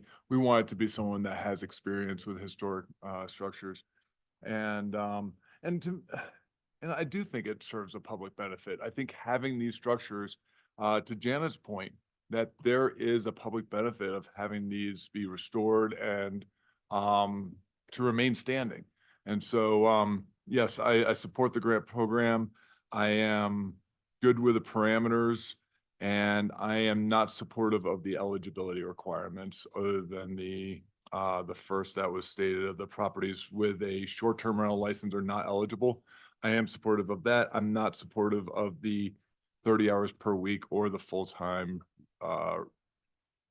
residing. And then I am supportive of the 27,000 in 2024. Can I chime in with just a thought? Jay, your point there on that it will encourage more folks and it's an asset, that makes sense to me. I wonder, does it make sense to, on the sale of a property, that then that opportunity closes, right? So that we aren't perpetually dealing with this, like where essentially, hey, you sell this property, it has a historic shed, the new owner is then fully responsible for that. We can still provide support. Does that then kind of, I like that. like, I mean, that's a bit of a sunset. yeah, And people were forewarned. yeah. Is that a better solution there that isn't just a surprise and a smack in the face? I personally, I see where you're coming from, and I get it, and I appreciate the point of view. I just think that it's part of the fabric of our community is these historic structures, and it's less about surprising people with, hey, you gotta do this. It's about being partners with them, whoever the owner is, and however long in the future. And I guess I'm pretty comfortable in having a small grant program in perpetuity that is there to partner with these property owners to keep these valuable pieces standing up straight. And I guess I don't get heartburn about thinking about somewhere in the $20,000 to $40,000 range budget item for a grant program to support the people that live here and own these properties to help be part of it with them if they do it well, or if they do it correctly. Yeah. So you said a small grant. However, like most of the nonprofits we support get in the range of $15,000 a year. And so I'm just wondering, is that the right amount? Like Crested Butte, I think does a $200 match, which might be a little bit low, but even Boulder does less than 15,000. Crested Butte did discontinue that program because they heard from property owners that it was not enough money. It was shockingly low. Yeah. A ceiling of 50%. So we should never actually, this is the worst case scenario, which is being addressed right now. So it will, but, you know, I guess predictably be lower than that, as it is only a maximum of 50%, or would you say 15,000? 12,000? 15,000, whichever is less. All right, let's do a quick, because we do have to move on, but so, Jeffrey, you want to answer these questions? Yeah, It's- I'm you in support of the grant program. As far as the eligibility requirements, you know, the SDR, I agree with that, they could be excluded. I don't agree with excluding someone that doesn't work 30 hours a week. And I am supportive of the grant fund to start with 27K in 24 and address the 2 sheds in the worst conditions. Thank you. Todd? I support grant support for technical analysis, only. I am in agreement on the STR piece not being eligible. And then you don't need to be employed 30 hours or reside at the property for 5 years. And I'm with Todd. I could live with a sunset of it, but, in perpetuity for that kind of money for these types of properties, I'm, probably not, I'm not supportive. And even with the sunset, I would not, I like no STR, the other 2 requirements I'm not into. There you got it. And it is in here as far as they have to use a kind of a pre-approved contract. Yeah, I like that idea. Okay, all right. Yeah. I'm going to vote for Carol. She is a yes to the grant program. She likes the sunset, like Todd's, and then she says it's too much money. I am yes, lukewarm to the grant program. I definitely want a sunset when they sell. I mean, if someone is spending $4 million on a home, they can spend $20,000 to keep up their shed. And I really wish our cap was lower. I mean, I would be very comfortable with 5,000. But I don't know if that even matters at this point. Is there, do other people want to, like, are you comfortable with this now? Should they be moving forward with it, or do we need any more information, any more work session, anything like that? I mean, I think the ordinance we need to move forward if we're gonna pull out, I mean, to me, they're 2 separate questions. Yeah, So agreed. the ordinance. I'm only asking about the grant program right Yeah. now. I mean, And to be clear, the grant will only go as far as half of the cost. So it might not, Yeah. so. So, do we have, for the votes, did you guys get clarity on if it is sunsetting or not sunsetting? I think it is. Sounds like there's enough for sunsetting Okay. some type. I don't know if it's at sale or some other Okay. point. Get on board with the 5K cap, especially with the matching. Does anyone else want to change the, amount of money or think about the cap, or are we mostly fine with it? What do you think the average tariff will be on these things? How, You know, some of them are gonna be basic, just bracing to hold the thing up. As was pointed out, it's not about a full restoration here. So some of them maybe 10,000 total, with 5,000 are, you know, or less. So it just depends, but. I can go along with sunsetting and a 5K, just as, I'm just pretty adamant about a Breck history approved contractor. And if Yeah. we're unanimous on that, then I'm good with. I'm in. Me too. what Jay said, what Todd said. The contractor definitely, and I wasn't clear, I feel like in the last discussion, we sort of went back and forth as to whether it was a good idea for Breck History to administer this, just because we want people to come to them with questions and have really good relationship. We don't want to put that sort of strong arm of the law on them. Yeah, it's all really, the only thing they wanted to really avoid was just the actual administration of the Yeah, money. because that's a, The rest of it, they're happy with, and the intent would be they would find a contractor in most cases. Now, I guess someone could say, I have a contractor to do this, but we could write the language like Jay suggested so that they have to meet some criteria that that'd be is great. acceptable to the town. Mhm. Yeah, so 5K cap on, is that what I heard? And sunset at sale. Is that hard to track? Like what is available? I guess, never mind. Yeah, that's fine. Okay, The STR prohibition, but not the others. that's correct.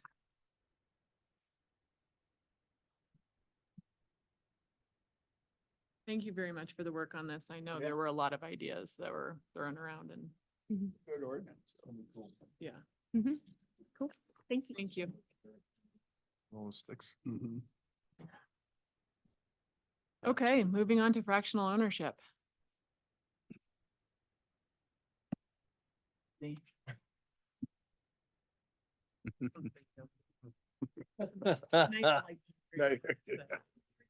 Hey. Right. Good afternoon, Mayor-elect and council. In your packet, there's a memo on fractional ownership. So I just want to note, we're using that term pretty loosely to talk about all kinds of time share and time interval ownership that will probably have to be tweaked when we get to a definition. But speaking loosely and broadly about fractional ownership here. We were tasked with looking at what regulations and considerations other mountain communities and resort towns have made regarding timeshares. And we have some examples from Colorado in your memo. We found that pretty much every other mountain community does regulate the location of timeshares in some way. Most of those are through special zone districts that relate to lodging or commercial uses. And for ski area, it's like those that are closest to the base area. And a lot of towns also require a special review process for timeshares. So with that in mind, we Can you elaborate on that? What's the special review process? So other communities, it just means that it's not a zone use by right. So they would not be able to just come in and build a timeshare property. They'd have to go through the process of approval. Like we pretty much do everything through approval with the planning commission if it's that level of development. And also our zoning is a little different than typical zoning. So I think any type of timeshare property development would absolutely get a special big review in our town. And then, so with those considerations made, staff looked at our own land use districts and where it might be appropriate to have a timeshare overlay district. That's in the map in your packet, the areas in green. So there's 5 land use districts noted there. These were identified because they have access to transit, guest services and amenities. They're areas that are close to the ski resort. And they also coincide with a lot of the existing resort properties that we identified in the STR process. We also developed a draft definition for fractional ownership. Again, this is loose and we do want your opinion on that. We provided some suggestions. We're thinking, when it's a fractional ownership of 13 or more time intervals, then that would be where the regulation starts. And so this would also include any type of points scheme that also can translate to timeshare use. So some existing properties in town, you don't get like a certain week, but you buy points and that translates to a week use, and you can kind of move those points around to different properties depending on what you own. So those would also be something that we would capture in our definition. Our main question is this something that the town council wants to regulate? And do you agree with the staff recommended proposal? And we happily take your feedback on whether the land use districts that we included are appropriate and your suggestions for the definition. If someone, if they were located in the land use district overlay that you guys suggested, does that mean it's a drop dead approval, or so they'd still have to go through the planning process and it still have to be determined if it's applicable for that location? Exactly. Okay. Yeah, so they'd have to go through the normal development review process. Okay. Well, what could happen though is you could have a conversion. So you could have something that isn't a timeshare today and it's already built and they just wanted to convert it over. In that case, it'd be allowed within the, you know, The current. within these whatever areas you decide in the end makes sense. Mark, in that case, is it, if they're outside of the approved zones we're talking about, would it be prohibited, a conversion? Yes, that would. But existing properties that are currently operating as timeshares would be grandfathered in. They would just be existing non-conforming. So those uses would continue outside. They just wouldn't be able to convert new properties outside the overlay. Okay, I mean, I would assume it would be grandfathered, but yeah, let's make sure we have tight language in here about any redevelopment or conversion of existing or even resale of single home. I mean, the way I read it, one of my questions was, are we covering resale of a single family home going from whole ownership to? Definition, we're saying that single family units are not appropriate for timeshare. So if it was a single family dwelling and they would not be able to convert it into 13 or more fractional units. Yeah, I saw that, but let's double check resales, because the way I read the ordinance was that was new properties were prohibited, but I'm not sure resales. Well, you wouldn't be able to sell into more than 13 fractions for an existing home. But yeah, we want to make sure. Want to be sure that's covered. Well, I think we'll have some work to do after this, so we'll look at that closely. So there's a way to put a layer on there if there is a property in the approved overlay district that if it is repurposed as, or if there's an attempt to repurpose it, that they would have to come and get approval, or like, could we add language that creates that? I think you could. We hadn't envisioned that, but that's certainly something that we could talk about as long as Kirsten's comfortable with it. Yeah, I don't know if that I think adds we some should talk value. about that. Yeah, I would like to see that. Glad I brought it up. Again, anticipating redevelopment, you know. So just to step back a little bit and just, we're not talking about a property that me and my cousin and my uncle want to go in to buy.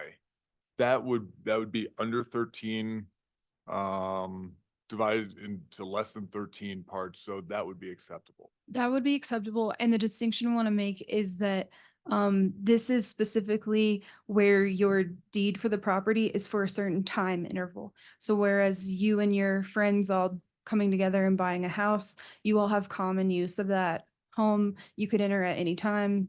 It's not like you signed a document saying, I'm only owning it from May to June. You didn't do that. So you own it together. And it would be a different issue than time interval ownership. So would me and 51 of my friends be able to purchase a house together under this? It's part of the, so assuming, I can't answer that question yet, and I do think we're gonna have to go back and kind of dissect all of the issues where we land. There is a really significant distinction between deeded interests in property and then time or points interests. With what is referred to as fractional ownership, that typically means you are getting a deed.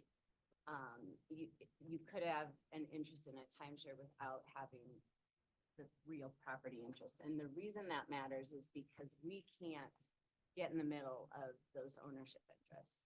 So when we kind of get the buckets of the things that you want us to look at, we're gonna have to go back and make sure that we can regulate with that distinction in mind, knowing that we can't. So I don't really know yet, because we haven't really identified what the definition is going to be.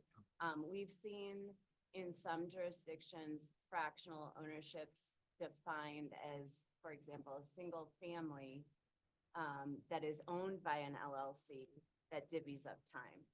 And that probably is a way we could go about and regulate it. But what you're describing, I think, presents challenges if we try to prohibit that. Understood. And I guess to chime in here and what I see like actually out on the market there, right, is you see both. You'll see the LLC with 8 members and it's, you know, you go to an attorney when it's sold and you just transfer 1/8 of the LLC. The other piece is there are not a ton because a lot of folks don't want to share that expensive of a property, right? So you end up with a deeded 25% of a house in Christie Heights or wherever it may be. So there is, you know, it's rare to see it. It's usually quarter shares. And when it comes to the single family piece, sometimes it's an 1/8 share, but that's usually the limit of it. And there's not, I mean, it's, I guess, a question for us. I don't see a ton of it, you know, so I don't know if we want to have a framework that kind of addresses that or not. So. I sort of, well, I just, I sort of see us moving forward with this for kind of like the bigger timeshare that we think of as timeshare properties. It's fractional ownership, but like the big properties.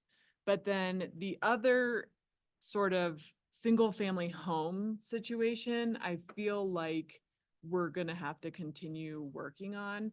Like, we know there's a home right now on the market that is a quarter share, but what's interesting about it is you get 1 month and then you get 3 2-week periods. And so I think there's like some brainstorming that we could do that does not allow that. But I feel like that's so much more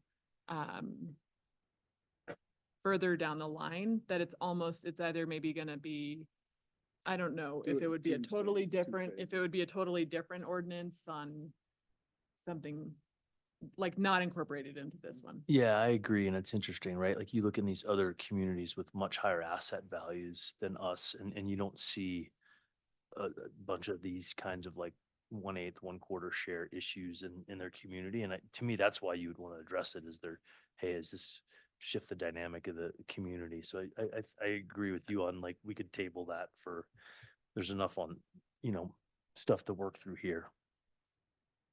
I guess my other question was on the definition. The last sentence kind of had me highlighting a little bit where it says that single family duplex or townhouse dwelling units may not be developed as fractional ownership units.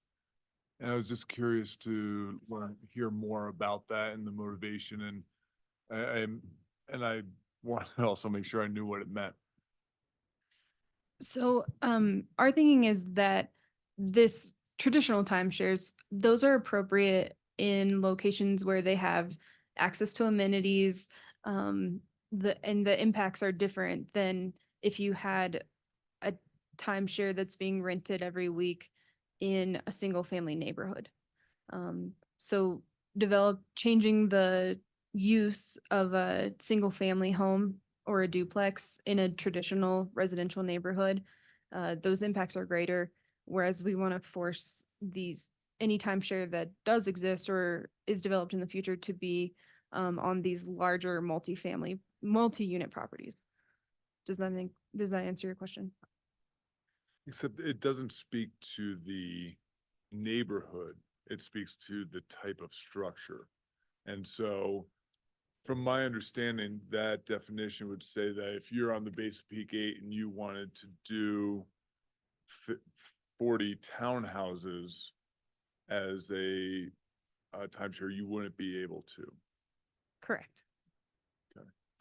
But so it's, Would you want to flip it to the STR zones, like zone 3 is? I was just getting clarification. I thought that was an extra layer that I just wasn't sure of the purpose. All right, do you guys feel ready to answer the questions for council? So I think, can I answer for everyone that yes, we do want to regulate the areas of town where fractional ownership can be? Okay. So now we'll go through and do the overlay district, which is 2 questions, really. It's, are you comfortable with where they're shown on that map on page 4, but also how they got there, which was on page 2. It's the criteria for inclusion with the overlay. Those are the land use district intents and location. So you don't have to be specific. I just want to make sure that everybody is answering the same question. And then we can go through with that's question 3, and then the definition of fractional ownership. Who wants to start us off? I think there's some work to be done. You guys, have to kind of tweak this and massage it, but I'm fine with yes on 1, 2, 3, and 4. And as far as the overlay district, yeah, I am supportive of what you came up with, and I'm supportive with a mechanism to get there. And I agree with Jeffrey's comment. I mean, I think we brought up some stuff that Kirsten can work with you guys on to tidy some things up. But I think we're ready to take another stab at it. I'm yes on all 4. Capturing some of that corporate and ensuring that we've covered redevelopment and change of use is super important. Yes on all 4 with Dick's addition on redevelopment. Okay. I agree. All right, me too. So Do you want to vote for Carol? I was told via text I cannot vote for Carol, but she agrees with us. As an aside. Embarrassed to tell you that? Really? Yeah. Sounds like you got one from the end of the table. I'm not sure which end, but one of the ends. But so can we just really quickly gauge the level of interest for us to continue looking at, or maybe just considering, I'm not even sure what wording to use, but sort of the single family home issue, or I'm not sure if people want to continue looking at how fractions or portions of homes are being sold, or if that's something that, Kelly, can I pipe in on that topic? Is that I think what it comes down to, and it may be addressed in here right now, is that if you own a quarter share and you're spending, and you're at that, and it entitles you to that specific property, and you can't trade that quarter share in your Breck Terrace home for the quarter share in the Maui home, I'm good. I'm good where it's at. As soon as you can not be at the residence that you own a piece of and you can use it as a barter, that is where I want to drill down, and that's what I want to lock down in any way possible. And I don't know how to go about that in legalese of whether it's if there is a third party management of the times, then that is where we draw the line, or if there's any trading for non-cash. I don't know what it is, but feel like we're onto something with the point system and kind of eliminating that. But I would love to see us go just a little bit further. anybody else want to make a point on that? Well, yeah, and Jay, if we could get there reasonably easily, I'm supportive of that, but I think what of utmost importance and priority is to get the first ordinance done. Creating the zones, prohibiting further developments. Once we get that done, then I would really like to embark on what I would call phase 2, which is really taking a hard, I think it's gonna be harder. It's a lot more details to it and a lot more nuances to it. So I like your idea of splitting them, but I'd like to get the first one done before we embark on the second. But with Jay's comments, if we can tighten up the existing without pushing out too many meetings. I'm supportive of that too. Yeah, I agree with, let's button up the first one and then take a look there to just kind of make sure we're comfortable. I just pulled up the MLS here and there's not a ton of these out there for sale at the moment, so I don't think it's a, nothing, not as pressing at all. Okay. Great.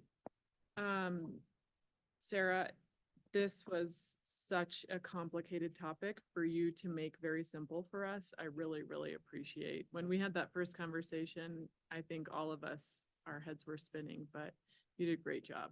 Thank you. Yeah, well done. Yeah, I dreaded having to explain it to Jay. Knew you did.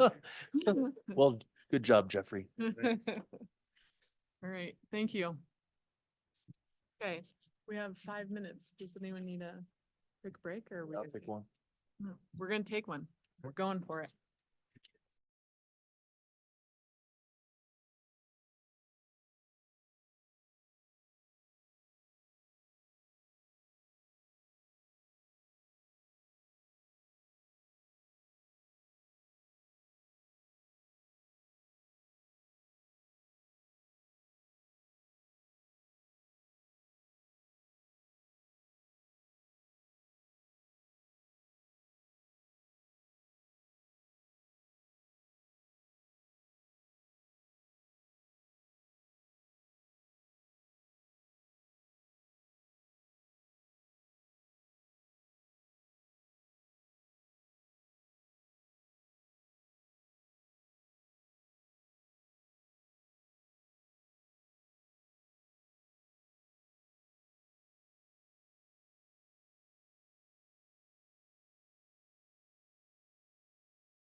The highest recorded winds, Now, but that.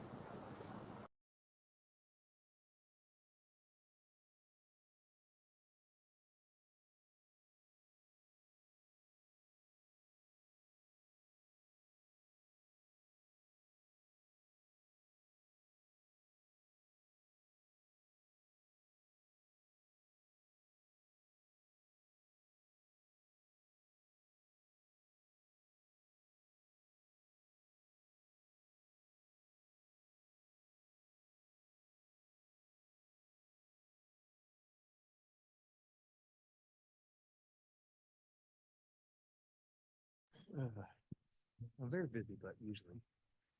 Well, we're gonna kick off the joint meeting with Breckenridge Open Space Advisory Commission. Thank you guys so much for coming here. I know that it's not your meeting day, so we really appreciate that you rescheduled everything to make this happen. We feel like it's a really important conversation, and obviously, open space and trails is one of the most exciting and wonderful things this town has to offer. So we just really want to make sure that we give you a space to have a conversation, and really appreciate that you made it happen. So do you guys want to introduce yourselves so that people in the audience know who you are, or you just want to go incognito this meeting? No, let's not go incognito.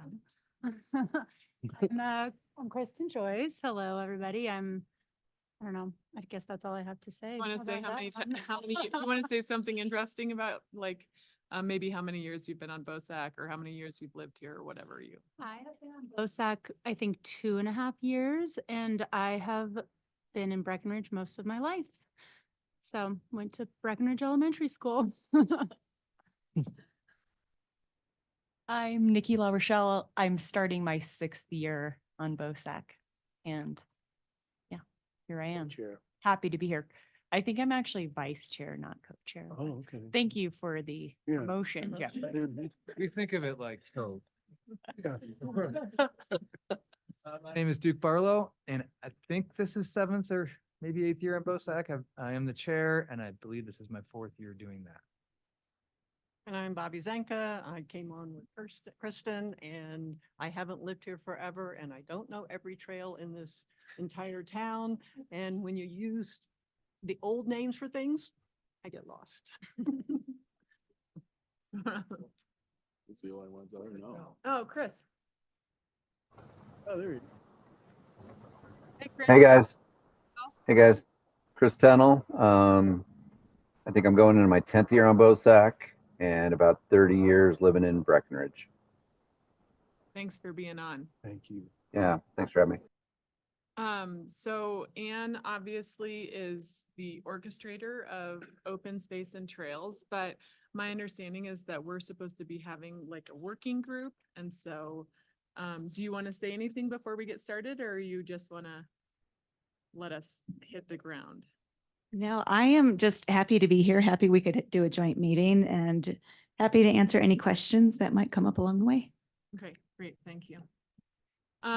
So we have a bit of an agenda, and I assume that everybody was given the opportunity to chime in and make this agenda. But Cucumber Gulch Preserve is the first thing, and then multi-years trails plan, and I'm actually gonna switch it just a little bit to have the Lorium Trailhead after the multi-year trails plan, and then we'll do the other two, just in case we're running a little bit long. Jeffrey, do you want to kick us off with any, maybe you can bring us up to speed on what you guys have been talking about at BOSAC with the Cucumber Gulch Preserve, and we can go from there. You know, I think the first question is almost one of nomenclature. Is it a preserve or is it an amenity? And so we're talking about the Cucumber Gulch Preserve, and one of the, the big issue on the table is the possibility of realigning the trail that, and connects to the Peaks Trail. There was some issues with drainage, habitat, various concerns by, those from the more wildlife type in hydrology camp that we should relocate the trail. The proposed trail was one that goes up to, that empties out, say goes from Shock Hill or from Valduro Lodge and empties out at, right across from One Ski Hill Place. And there was kind of some mixed reviews and some heartburn from, in various opinions on either side of that. I'll wait to offer my opinion, after we talk about it, because, I don't want to poison the pump. But yeah, so that's the one thing about Cucumber Gulch Preserve. There is a Friends of Shock Hill, a working group that has put, some effort in and also offered to lend assistance to managing Cucumber Gulch, or at least being the eyes and ears of Cucumber Gulch. So that's where we are now. And I think one of the, the council, I'd like to see the council and BOSAC weigh in so that we can just get a sense of everyone's opinion about how we feel about keeping the egress the same or changing it for the various reasons that I stated before. Okay, so I think that's a good place to start as far as we all got the document that had a ton of historic knowledge, and that was really an amazing work. You had a lot of plans to go through and boil down, so I really appreciate all that information and having everything linked in. From the BOSAC perspective, do you guys have anything you want to add to this conversation of what we're talking about is sort of, obviously it has a very long history of being a wildlife and habitat area as far as wetlands and hydrology. But then also it seemed like most of the plans contemplated recreation access or trail use. And so I'm interested to hear from BOSAC's perspective, either your personal, or if you want to, Duke, I don't know if you or Nikki want to talk a little bit about some of the things that you guys have talked about in the past. Sure. Yeah, we've struggled with this balancing conservation versus public access and recreation. And also, where do we draw the line? There's already a Winter Nordic Center and a gondola going through this preserve. Does that mean that we draw the line at this trail, but those other things are okay? Or if those are already in there, maybe we should be prioritizing public access. And I guess I'm conflicted. I certainly have opinions on it, but we recommend to you. And so we'd love to hear from you guys. Like, how do you balance these things? If we're just looking at open space and what's best for the preserve, if it's a preserve, it's pretty straightforward, but it's more complicated than that. And I think that's why it's really valuable to get your input on this. How do you weigh all these factors? That's the question. Do you want to kick us off? Todd? Yeah, I'll jump in. It's interesting, and just a little background on me. I spent 10 years on Summit County Open Space, and as part of that, was really focused on acquisition, because that was back when there was a lot more acquisition. So in spending those 10 years on open space, basically every single piece of dirt that hit the MLS would generally either look at on Google Earth or maybe even go visit, right? Layer that in with this passion for creating connectivity and on-ramps and off-ramps, and riding my bike a ton throughout the last decade, and training for the Epic a couple of times. I've probably ridden every trail, certainly in the Upper Blue, and wandered down flumes that are not on maps and drainages that are not, that are just out there. And so I've spent a lot of time, and it was interesting. I think for me, it was a trail first. I was like, where does this trail go? Was kind of how my open space journey started. And after a lot of hours on trails and trying to connect trails, I started seeing habitat zones and wetlands and rivers and streams and noticing kind of the rarity of those things in this community, right? There's pockets of them, you know, and if you wander enough ridge lines in the upper blue and you'll see these like special places that that are protected and that are, you know, there's habitat and there's flowers and they're vibrant, right? Um and they're rare, quite frankly. So with kind of that lens of really studying land in our town and in our basin, and kind of having my own personal journey of like, I love trails. I'd say I'm a trail first person. But I also really value water and what that brings to our community, and because it is so rare.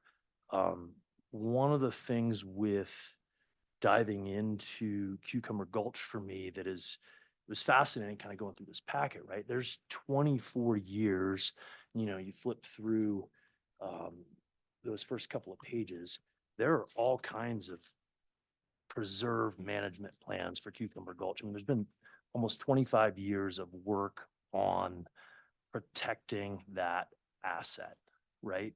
And not necessarily protecting the trails there. It's acknowledging that there's biology there that is unique, it's rare, and there's been an effort from multiple mayors before you and dozens of council members in one form or another. And I wrote a couple of them down. You know, you look at let me just flip the page here. So you look back in 1997, Open Spaces started. Colorado State helped do a wetlands and riparian assessment, and it designated in that time frame Cucumber Gulch as a preserve with it's a special aquatic site.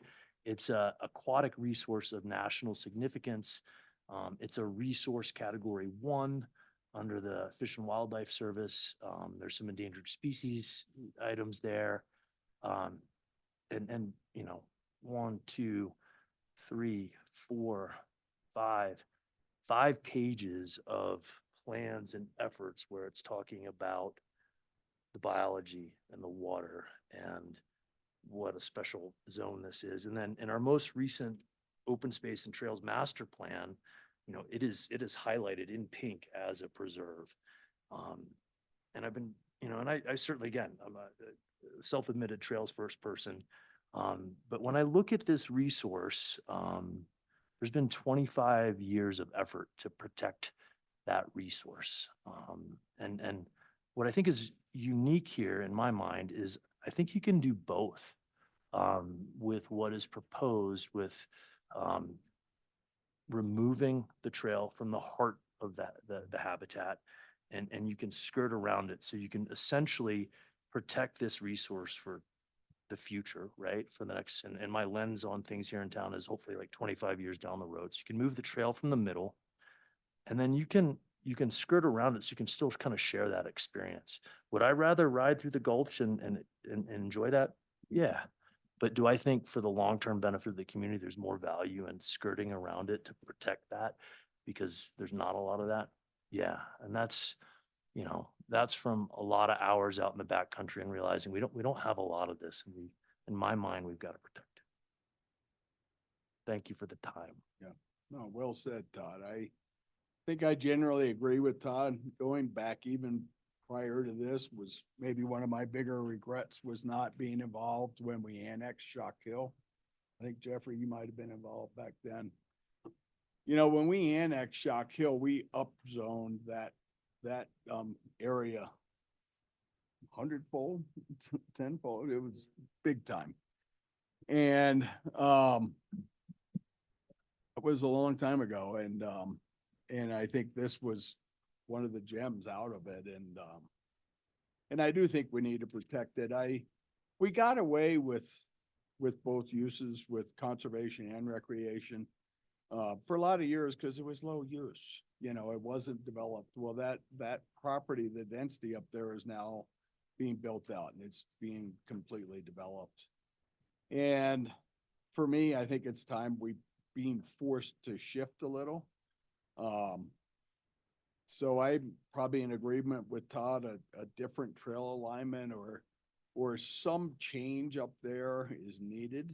I'm not sure the proposed trail alignment for Jeffrey's thoughts is, not sure we've nailed it yet. But I would encourage us to continue looking at ways to reduce impacts on the preserve as it is. And if we can accomplish both with the trail going through and preserving the gem we have up there, that's the best of all worlds. But I'm not sure the current alignment is the right one. The current alignment proposed or the current alignment current? No, the proposed alignment is, I think the current we need to really take a hard look at and tweak and the proposed, I'm not sure we're quite there yet. Two quick points that kind of, I think, inform kind of my feelings on this is use up there has tripled from 2009 to 2023. We've got another development that's coming down the road that's gonna, load that up even more. And even back as far as 2012, when I was going through the preserve management plan, it talked about lowering the intensity of non-winter use. So I've just got concerns that, 50,000 people over a couple of months in the summers, it's a lot. And yeah, just, this is one case where I'm like, let's maybe get out of the middle of the preserve. Thank you. Jay? You're being so patient. I think in reading through this, it was very interesting to see the history, and I appreciate it being put there through there. What I didn't see was, the 23 acres that was granted by Tim Casey in 2001. I just arrived myself, and the fact that route to the Peaks Trail was part of that deal. It was it was included in there, and I think that we really need to think through if landing people on Ski Hill is the right place to let people go and head up to the Peaks Trail if that is the course. And just a really I think that we need to think through the fact that sometimes the best way to protection is through enjoyment of it. And a lot of the enjoyment comes through the protection and seeing what that balance is and using the tools at our disposal to work with the current trail alignment and making it so that it is more conducive to people staying on the trail, not wandering off and disturbing the area by it. Oh, Yep. yeah. First of all, historically, Ellie's motivation and my motivation for starting the open space was pretty much kind of a catalyst was Cucumber Gulch. I mean, it was something that we thought it was going to get developed and then what followed was the open space tax and where we are today. And yeah, I agree. I believe it's a gem. And I thought it was a gem when I opposed the gondola going through Cucumber Gulch. I thought it was a gem when I thought that the gondola should operate at abbreviated hours in Cucumber Gulch. Same thing with the Nordic Center. I was concerned that weddings up there could be an issue. And on all those things, it was managed and it functioned in the area.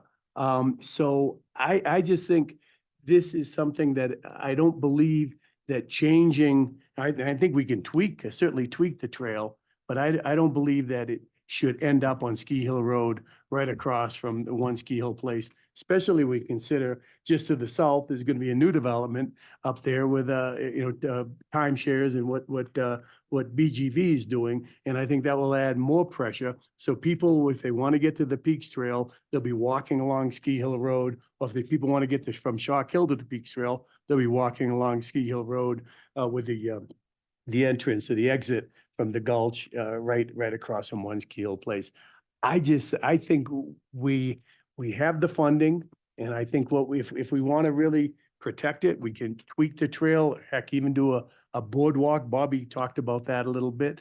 We could have docents standing, hired docents, spend some of our funding to have them make sure that there's only 8 people on as a group, that's the regulations for the gulches. So many things that we could do I think would do as much or more than changing the alignment of the trail. I think we can tweak the trail. I think we can throw money at that and make it more usable, make it more sustainable, and be more concerned. And also, I'm all for regulating. I'm all for having some community affairs officers in there, making sure that there are no dogs on and off leashes.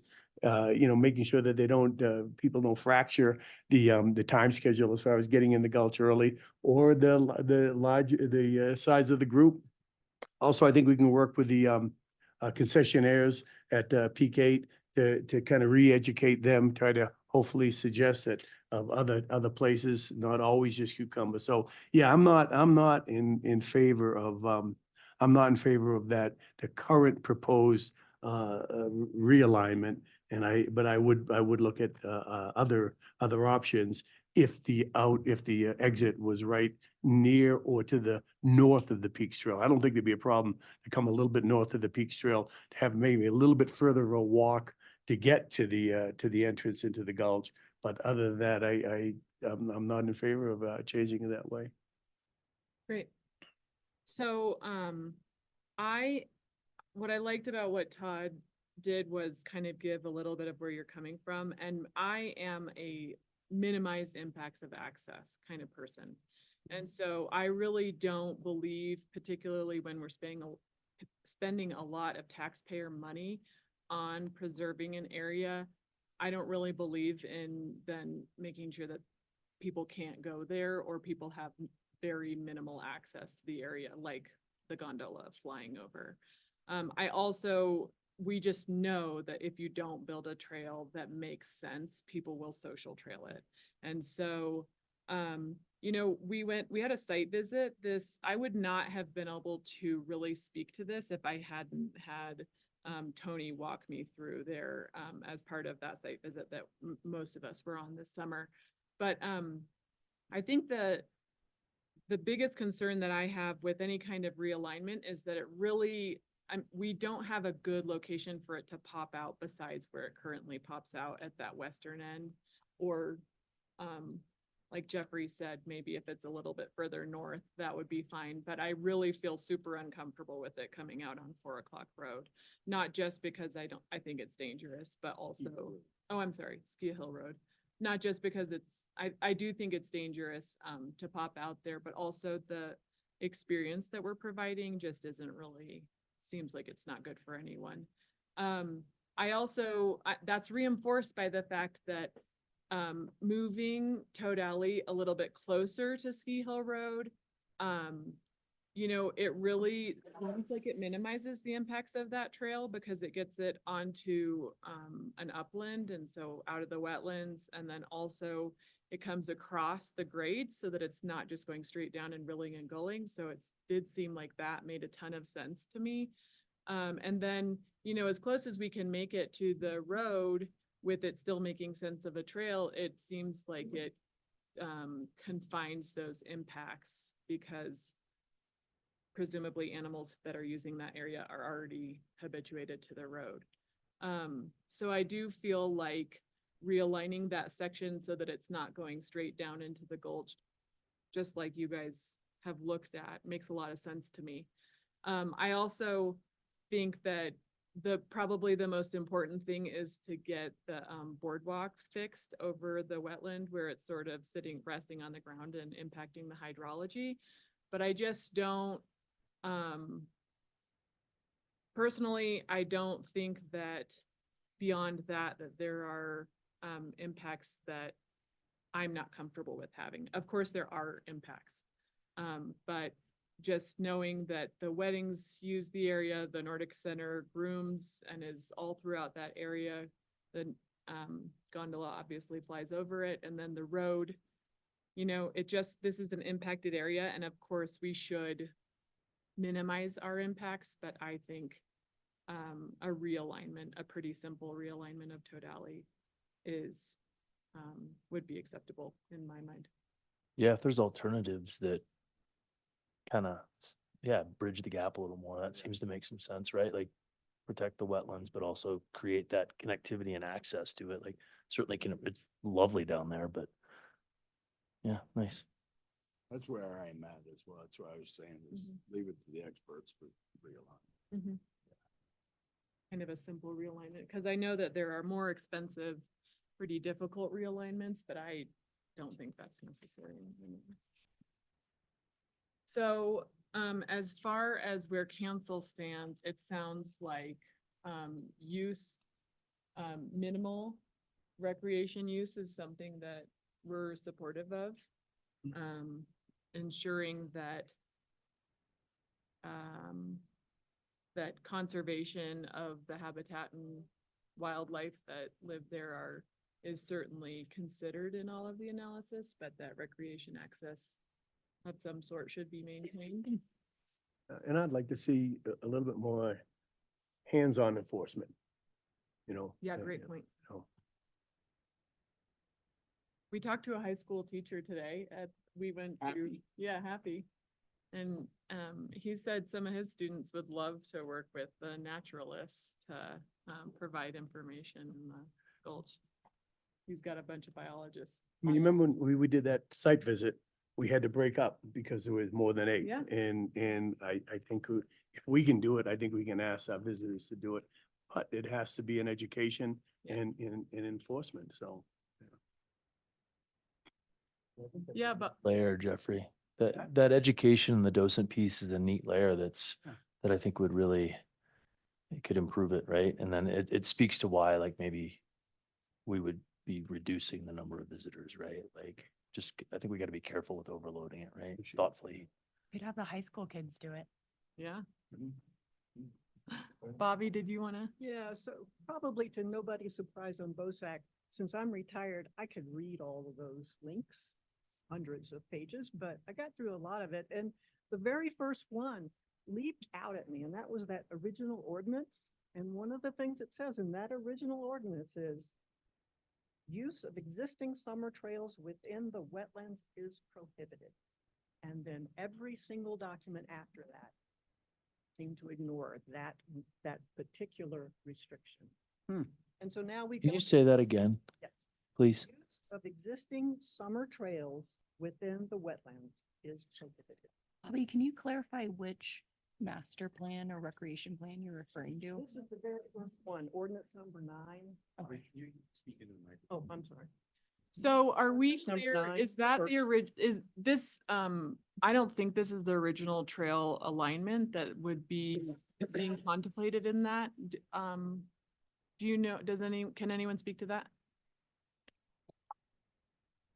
I do have to say that the upper trail that connects to Peaks Trail, those wetlands were not identified. And in the original assessment, I feel like our consultants in the last few years identified those. So that might help clarify that.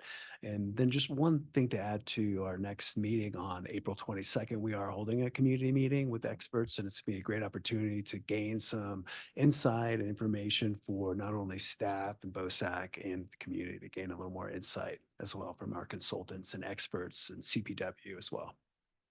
You know, also I'd say in that original document, I don't think they contemplated a gondola going through there.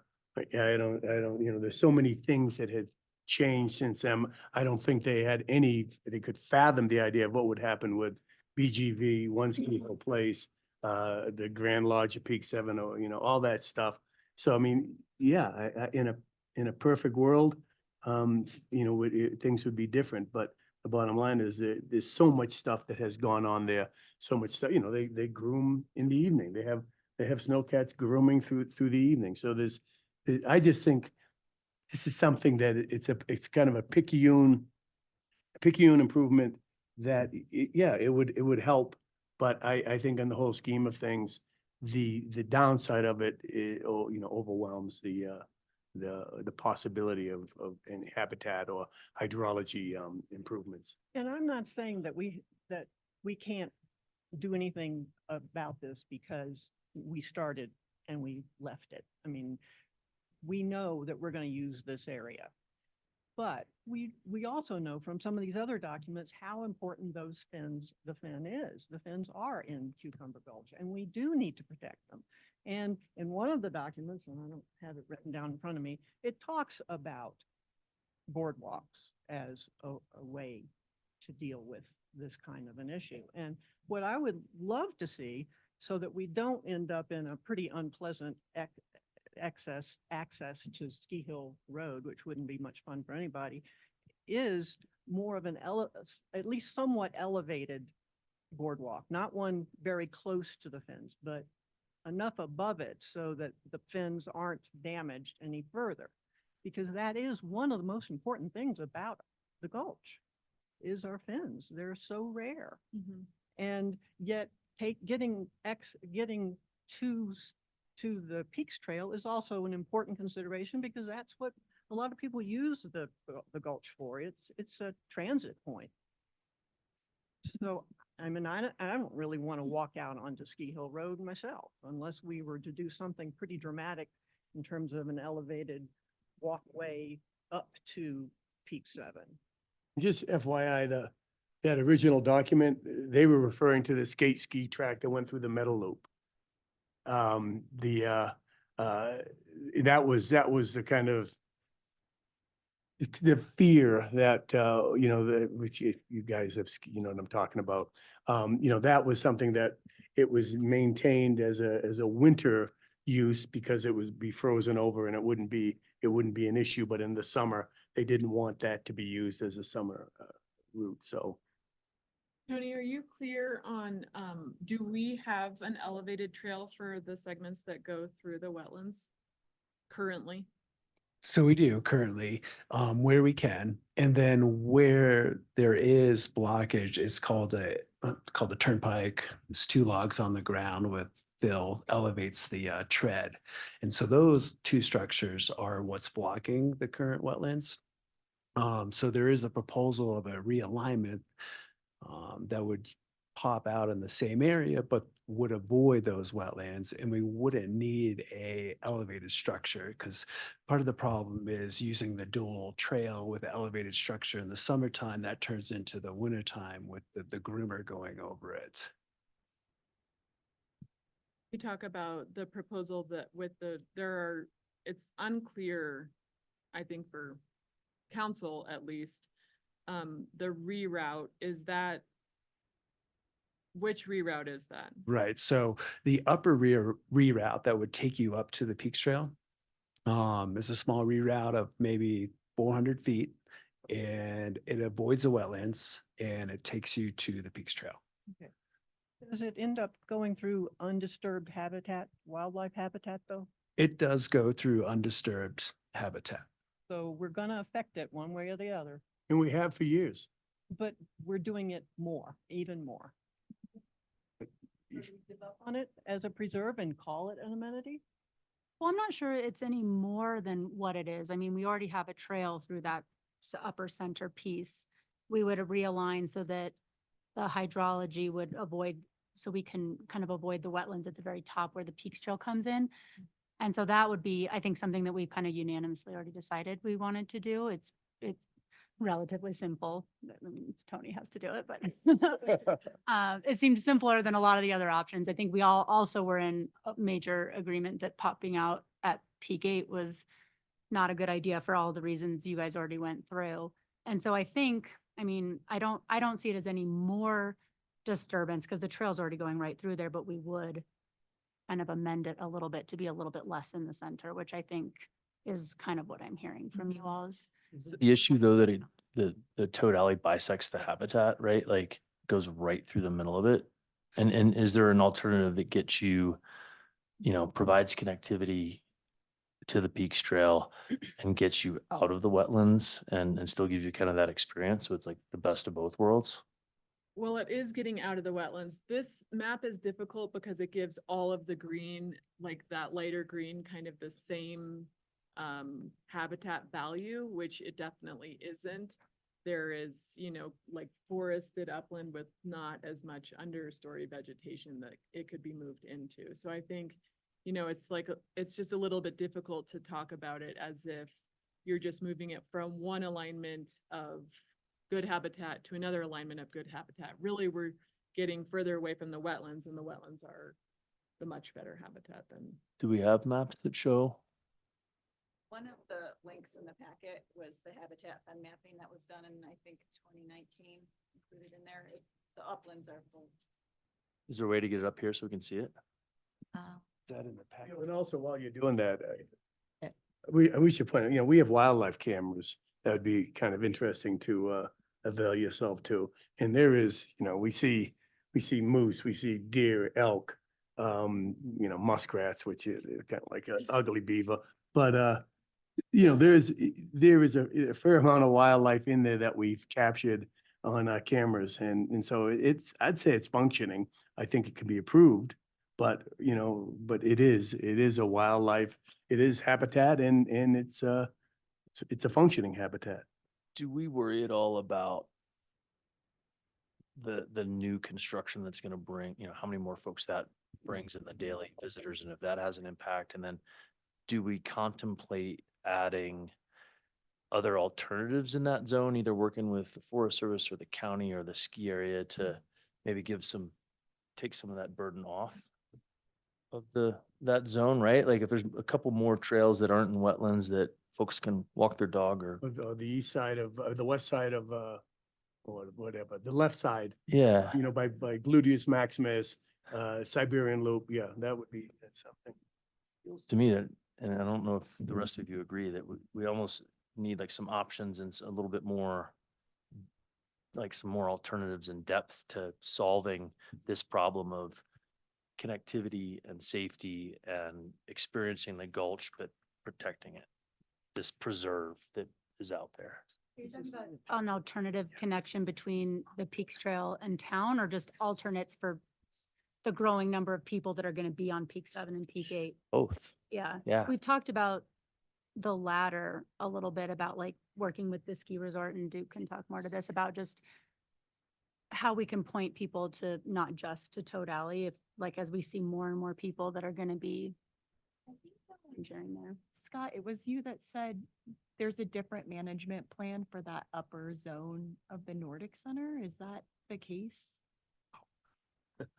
There is a different called special use permit element for the national forest that's on, let's say, from the Peaks Trail up to the west for Breckenridge Nordic Center. So yes, and they are also working on their plan for the next several years in that regard, in terms of what that might look like from a design and development standpoint. So how would that look in terms of, you're talking about developing at least some trail capacity there? Is that? You would want to understand, I mean, you have to figure out a goal with what you're trying to accomplish there, right? Like, in my mind, it's taking some of the trail load off of the preserve, right? And then, you know, I don't care who you have to talk to, but you sit down as like, all right, around these buildings where there's this many visitors a year, like, how do we provide alternative options to lighten that load? Whether you talk to, you know, the Nordic Center or work through that plan, and maybe that plan needs to adapt because now we've got, you know, 2, soon to be 3, 3, soon to be 4 really, really big structures that house a lot of people all year round. So I think to me, it's almost like kind of popping back out and kind of lining up all the goals of that. And I think some alternative trails would maybe lighten the load, but I certainly think protecting the habitat and providing access is, like, in my mind, the goal, right? How do you do both well?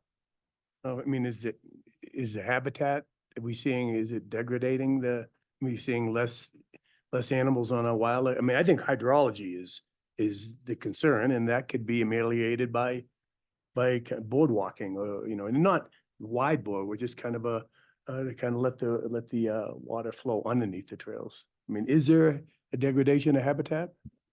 There is, and that's what our consultants have been working on diligently for the last Is it 10, 11 quantified, years. or how do we, like, You know, I mean, we have a lot of species that we no longer see in the gulch, we suspect because of human disturbance. You know, elk used to be there. We used to have ospreys all the time. They're not there. We haven't seen a boreal toad since 2019. You know, it's our hindsight is really, really clear. And that's kind of one of the issues that we always encounter. It's hard to predict species by species. Oh, if we add 20 more people, it's going to do this. But we do see these long-term trends since we've been monitoring there for so many years. And it is degraded and a lot of species are gone. So with us, so even like the osprey, I guess you could probably blame the gondola. You know, and so osprey, elk, moose, so we're seeing less of them, but there again, are there numbers that we can point to?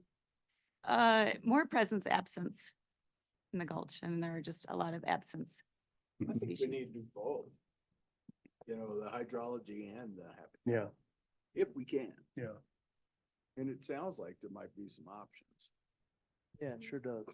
Well, one thing, maybe Tony, if you don't mind chiming in, but you know, we've kind of talked about this and agreed, okay, if we can skirt the perimeter of the gulch as best we can to decrease the impact on habitat and hydrology, but you know, keep it near the road.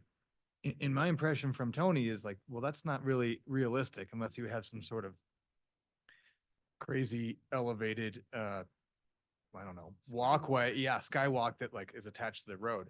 So to me, it's gotta be realistic and it's gotta be a trail that's going to be used. Otherwise, social trails will pop up everywhere. So. Right.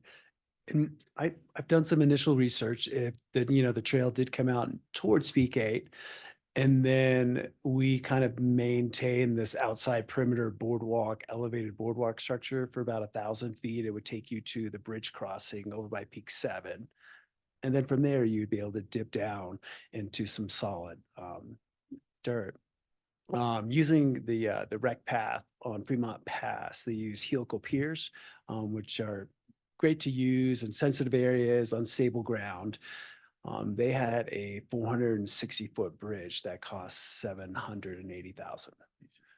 Obviously, it was 10 feet wide, so it was a little wider than what we are looking for. And if we, needed to use helical piers for 1,000 feet, we're looking somewhere into the 1.5 million, possibly for 1,000-foot elevated structure going around the gulch. We could do a little bit more research and get an engineer and see if the ground would support some other types of foundation other than the helical piers, but that was just initial research. Why would we do that? Yeah, so helical piers are used in unstable ground Yeah. where you plant them under the surface or in steep side slopes Right. that are sensitive compared to like a concrete foundation where you're building, large holes in that surface, pouring concrete. So this would be only if we weren't, because didn't you say we have currently an alignment that just goes around the wetlands? Correct. We have So we wouldn't need the. also, sorry, Kelly, yeah. So this would be for an elevated boardwalk along the perimeter and paralleling the road of Ski Hill. So I don't really see why we would do that because animals can see you if you're elevated. It's almost even worse. Then you may as well be on the ground and be shielded by trees and bushes. Right. But being on the ground isn't feasible with the landscape because we're talking being like 5 to 10 feet away from the infrastructure of the road on the outside of the gulch. Does that make sense? So we're paralleling the roadway, but elevated, overlooking the gulch, but not in the gulch. But Tony, what I was Yeah. wondering is like, you don't see an in-between this crazy perimeter idea with the spheres and the and yeah, those and the proposed realignment. Like there's not a lot of what I get from Tony is we can't have it both ways. We either decide that we can live with this realignment that is still somewhat intrusive, or we have the road or the trail come out at Peak 8, or we pursue some crazy plan. And I think it's all how you look at it. Maybe coming out to Peak 8 is the balance, maybe that is the recreational side. It's not an ideal connection, but it's, I think, how we want to look at the gulch. I think, Jeffrey, you stated it. Is it the preserve or recreation, and how do we want to manage it? Yeah, I think I'll soften it recreation. I'll say, is it a preserve or is it an amenity? And yeah, I think there is a happy medium, you know, and there again, we talked about, we've kind of gone, we all offered our opinion. My opinion is I don't like the entrance across from One Ski Hill Place. Also, I'll point out boreal toads, you know, that UV killed them, and that's, you know, that's how that boreal toads has nothing to do with Toad Alley. We strongly suspect that the number of people, whether it's boots or tires, brought Kittredge fungus into the system, which kills toads. Right, That's but what we because when we were fighting the battle initially, boreal toads were the huge issue. And then after a couple of years that we didn't seem to be there. I thought that was more by Jody's cabin and all that area there. I didn't know if there were boreal toads up on Toad Alley. Yes, yes, there were. So we could debate this Yeah. all forever. And also, I invite you to debate this more on, what month is it? April 22nd at the stakeholder meeting. But I think from what I'm hearing from council's perspective is that we acknowledge that there are going to be impacts of a recreation trail, but we do support having a developed trail in the preserve. And there's some support for as minimal impact as possible, possibly even coming out at Peak 8. I'm not willing to go as far as coming out of Peak 8. That proposed alignment that comes out of Peak 8, I'm not in favor of, because I just don't, to Duke's point, I don't think it'll get used. There'll Yeah. be social trails. It'll be a social right trail, through like- the old, right, you know. And, so hearing Tony, who brings a lot of expertise, it sounds like we're stuck with current alignment with maybe some minor tweaks, but really current alignment and, but I think we need to invest what it takes to invest to minimize impacts. Minimize impacts and improve Minimize slash education. eliminate where possible, but Yeah. absolutely minimize impacts. Yeah, and I slightly differ in that I'm gonna hang my hat on the open space and trails plan that we all worked on and approved, right? That talks about the Cucumber Gulch Preserve. In the last sentence, it says, and management of trail users and visitors to reduce human impacts. And so I'd like to see minimal impact, but some engagement, just minimal. All right, so, while there's not clarity, which you guys knew wasn't gonna happen because you've already been through this.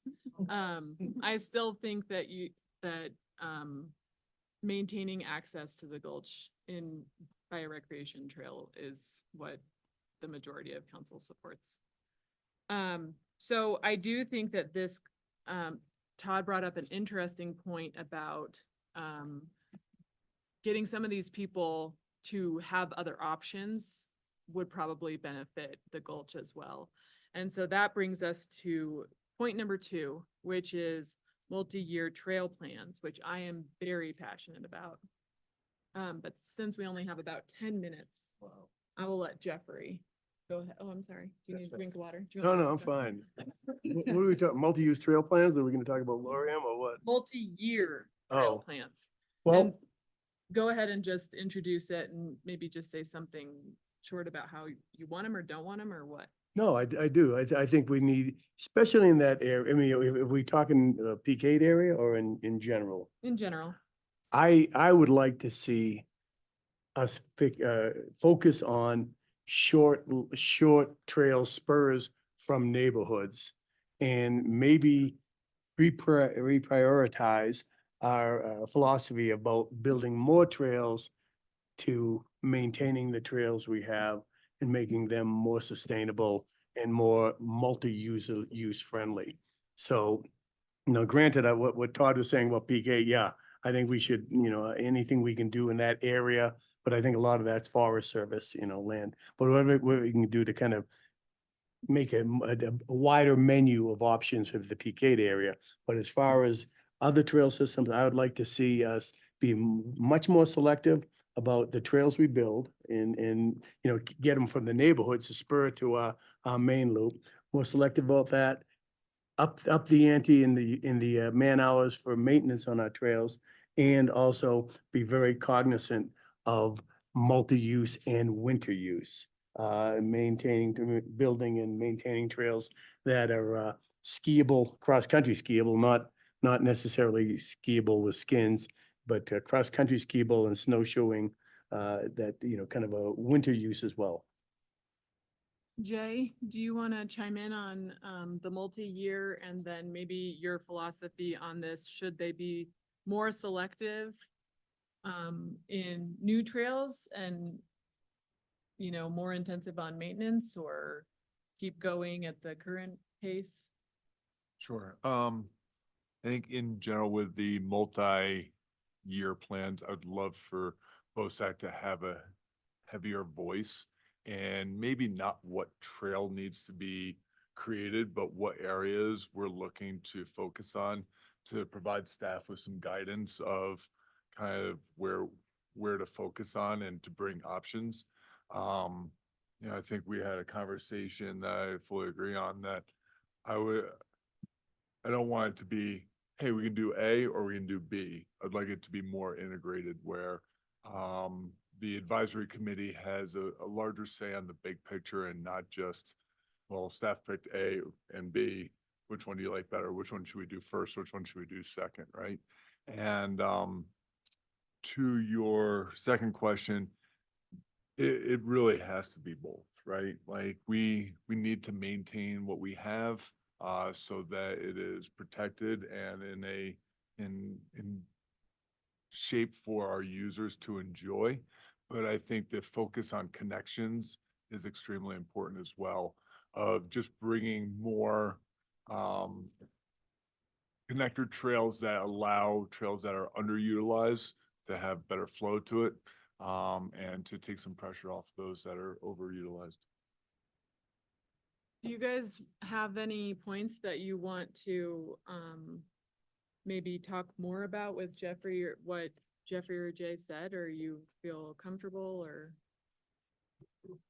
I'll just say I feel comfortable. We've talked a lot about the transition from focusing on new trails to focusing on connections. And I like both of your points about just connecting to neighborhoods, really taking a bigger picture look at where we need those connections, where we might need a new trail. Peakate's kind of its own thing, but it's a good example of, if we had the ability to create more options, that would be a good place to focus on. And so I do think that we're very much in alignment. Well, at least I am in alignment with those two comments. Okay. I see nodding heads. Nikki, did you want to? Oh, just focusing on those areas like Alta Verde, where we're newer established areas that certainly need more focus. And we've spoken a lot to the pressure on French Gulch specifically. So working to sort of reduce that. And I think in the broadest picture, philosophically determining like at what point, I mean, I've said this over and over again, I'm a broken record, but ultimately determining at what point are we at capacity with our trails? Maybe that's in 30 years from now, but I think having our eye on the ball of what's the ultimate plan with our trail system? What are we trying to do? At what point would it be we're totally stewards of the trails and it's just a matter of maintenance, and then like the bandwidth of our trail crew, just thinking about those broader long-term implications, I think is important. Yeah. Anything new to add about this topic? For multi-use, multi-year, yeah. trail I think there's a real opportunity, and maybe it ends up getting worked on up in Copper Canyon, and almost using that as like a little test lab. I've spent a ton of time, right, like working on trails and connectivity like Red Pig and Liesels and the Purple Pass Through, to just name a couple. And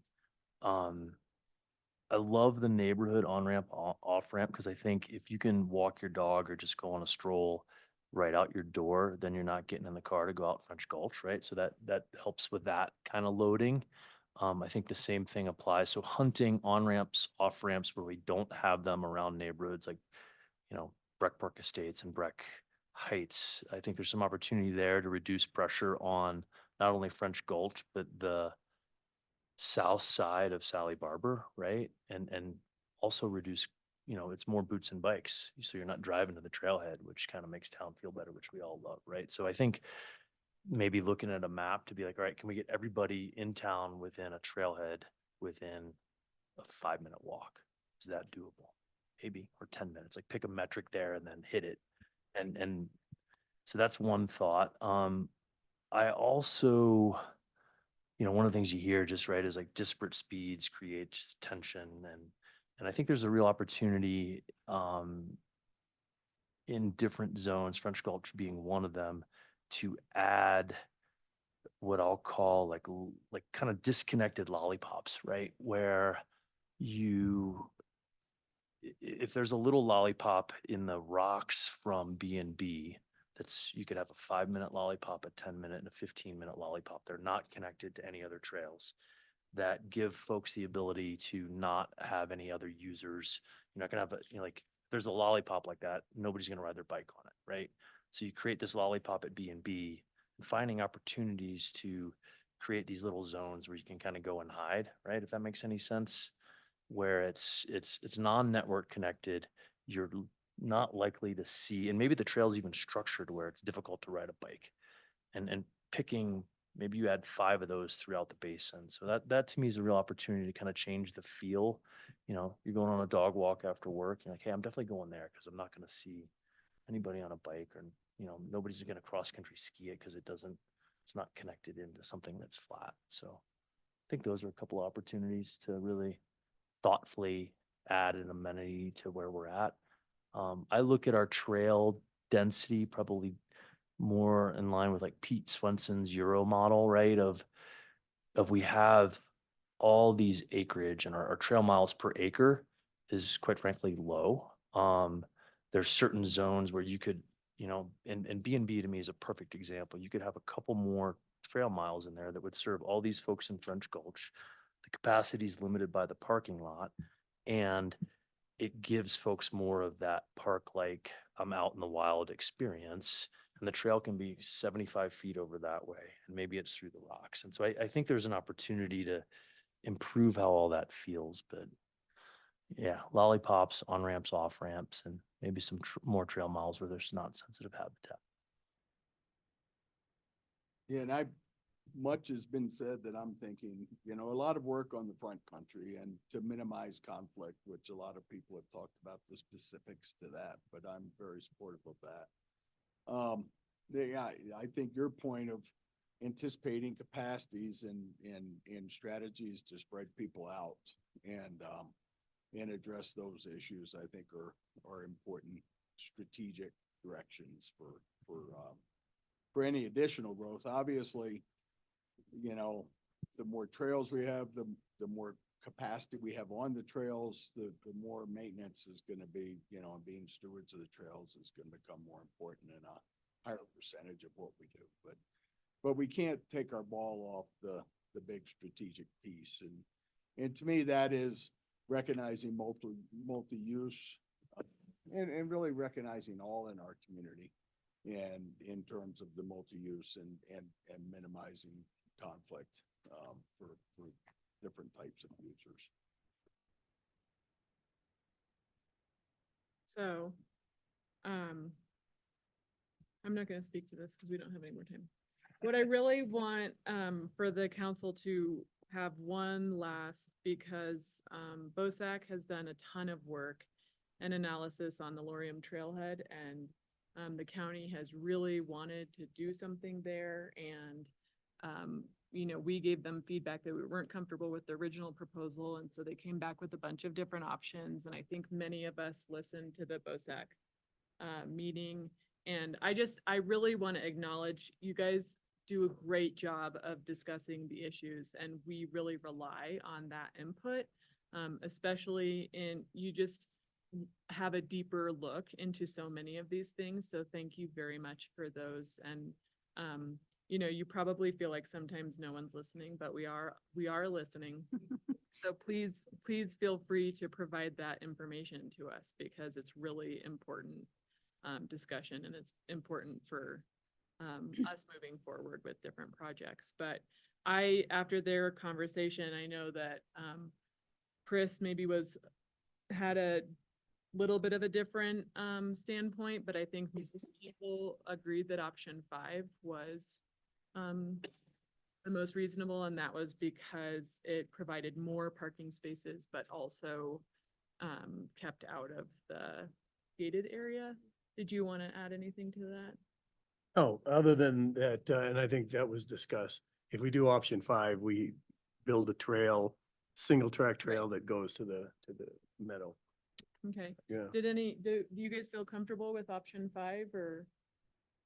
Yeah, along with enforcement so that we don't have a lot of bandit parking in addition to it. I'm worried about capacity up here. The more capacity of parking we have, and then when you add all the, you know, all the people parking on the side of the road, you know, we're gonna overload this area pretty quickly. Jay, you good? I am, just quickly, I did have the opportunity to speak to some people that reside up there.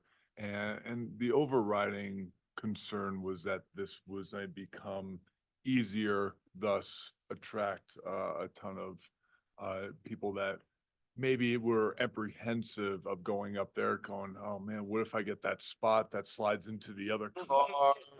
What if I, you know, get stuck? I can only get down. I have to wait until everyone else comes down to be able to get out. And now if we create a better experience, will that attract? And so with the current number of spots being 15, there was a strong desire from the neighbors up there was to create 15 spots up in this new area in 5, and not to broaden it out to the full amount. And how that happens, whether we still take that fill and place it on the opposite side, the downhill side of the road for snow storage, if that's an easier way of limiting, you know, the amount of trips and dump trucks and all that, great. But there was a there was a very strong voice that we should stay at the same number of spots. And if, again, if we reach capacity, what were we saying, about 7 Saturdays in the winter, then maybe that's okay. So be it. And if a council down the road or a advisory commission down the road wants to expand it to 27, 34 spots, the ability is there, and we don't have to go through more construction or more trips. And so I just wanted to voice that opinion. I think that's great. Do you have some thoughts on that? So there was a discussion about phasing in, right? Yeah. Where did We you talked guys about land that on? exact thing about whether this would create a trailhead that would become more desirable. Like this has never been the primary access point for Baldy until recent Right. years. And if we expand it to double, what will that do to that neighborhood and to Baldy? And so we did talk about an option being a phased approach. Where did you guys land on phasing? I think we're all support, I think we, like 15 to 20 was the neighborhood we wanted to start with, and then it could always grow later, but not Okay. start out bigger than that. I'm supportive of that. Yeah. 2 things. Love option 5. I think it's super smart from having slid down that hill personally. Love the idea of connecting the Lorium, Mountain Pride, and Valdera. If you're talking connections, right? Like there's a spot there to do that. And maybe it's an opportunity up there to do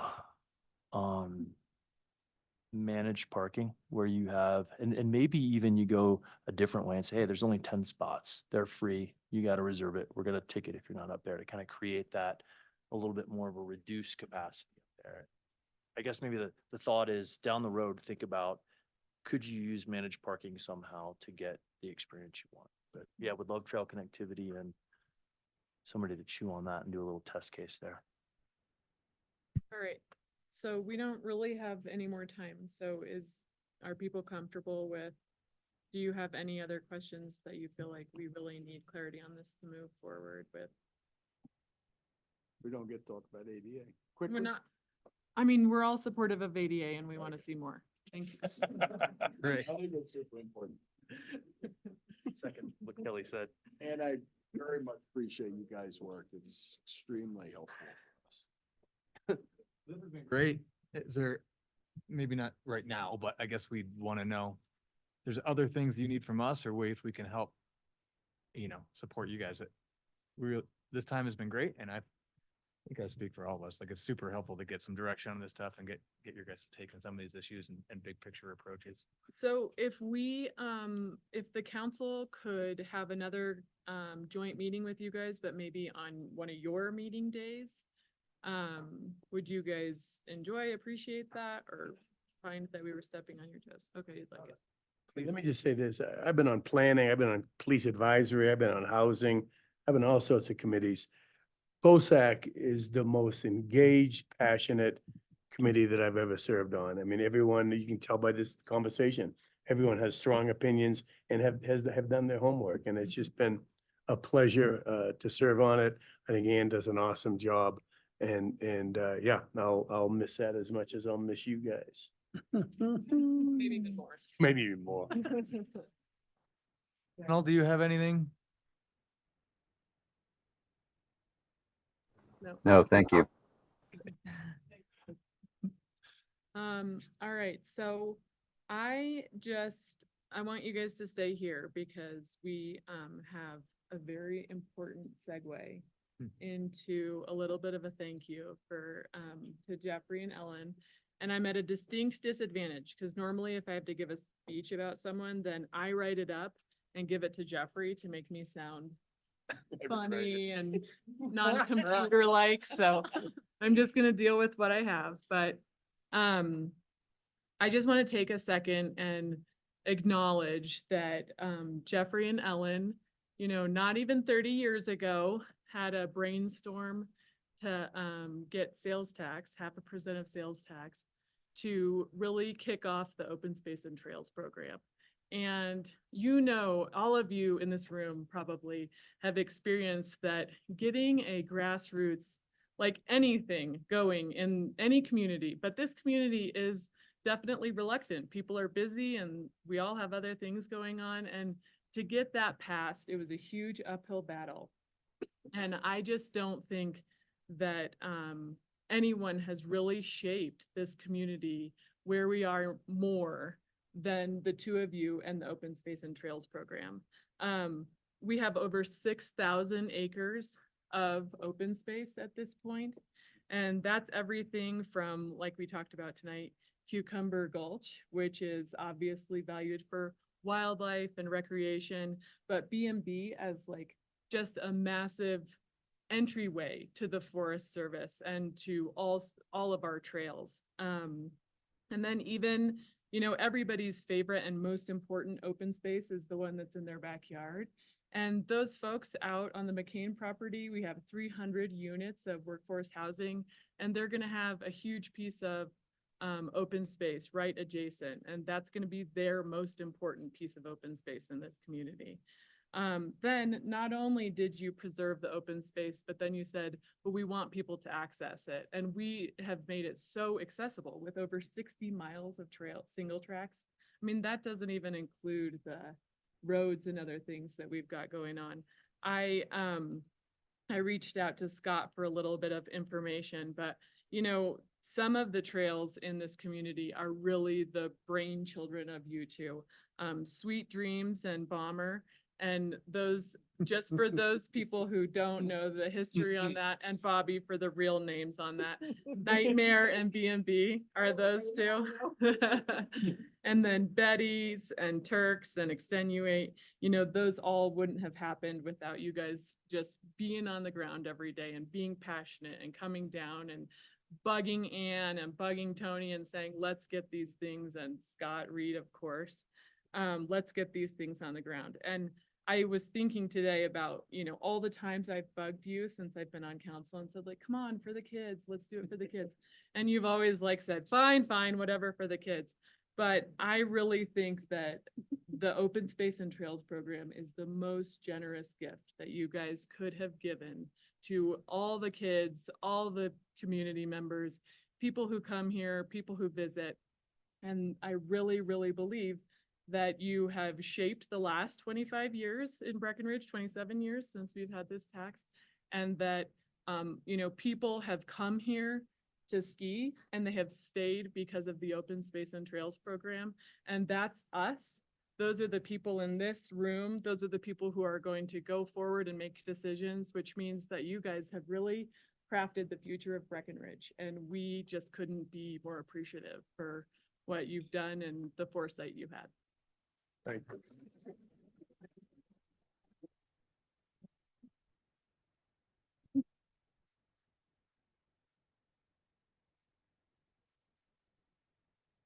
All right, so we have two things. One, Nikki's gonna talk about, and then the grand finale Anne has. You look like you're gonna cry, maybe a little touching talk from Kelly. No. Okay. Well, as Kelly just spoke to, you've been an integral piece to the Open Space and Trails program, not only now, but your contributions over the years. And obviously the inception of the program, which we wouldn't be here without you. As such, it is appropriate that we are striving to name a segment of trail after you and your beloved partner, Ellen, AKA Ellie. So before I disclose the name, it needs a little context. So two things. So the first piece of this is your relationship with Ellen. So you two are an incredible pair, not only as a married couple, but as concurrent adorers of the open space and advocates for open space. So that's one piece of this. And then the other piece is we've come to recognize that you're not terribly fond of berms and or jumps, which that then became rebranded during our master plan process to features, which this made your affection for this all the more comical. So keeping both Ellen and features in mind, we are proposing contingent on approval from our partners at the county, the name Ellie's Features. That's awesome. But wait, there's more. Requires 4 more tidbits to explain it quickly. One, this is a PG rated sort of innuendo. Actually, I'm going to say G rated innuendo that I think follows suit with your sense of humor. If anything, just too benign, but there's only so much we can do. Secondly, this we're thinking will be, again, contingent on the county, would be the connection between the Upper Flume and Chantilly. So if you just would prefer us to call it Chantilly. Run it by Seth. Was a perfect symbol of your tenure that it connects one of our oldest trails to one of our newest trails. So we thought that was a good fit. And then, oh wait, hold on, bear with me. I had notes so I didn't forget. Oh yes. And then people might in the general population behind me think it's sort of offensive that we're not actually naming it after you specifically, but I'd like to remind everyone you are in this small group of people that actually have a trail named after them already. Yep. Jeffrey's Biff off of Siberian Loop. So now you and Ellen will both have a trail. I guess we need to make sure Ellen's okay with Ellie's Features. How do you feel about that, Ellen? Okay. And then, yeah, that was everything. And I think we as BOSAC will miss you tremendously. We'll miss your aphorisms, metaphors, fables, euphemisms, all the various like ways in which you speak the English language with your accent. So sure, Kirsten will miss sort of regulating you as well. So thank you for everything, Jeffrey. And on a personal note, you've been a tremendous mentor and friend and guide through my BOSAC process. So I've appreciated you immensely. Thanks.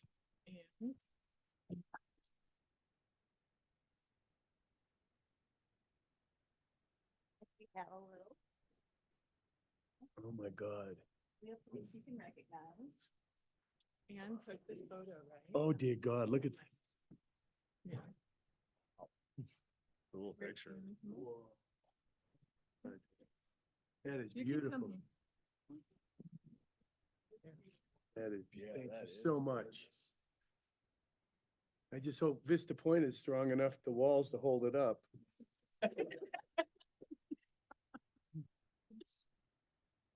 Wow. I'm not sitting in your seat. I'm gonna stand at the, I'm persona non grata around here anymore. I am here as an angry citizen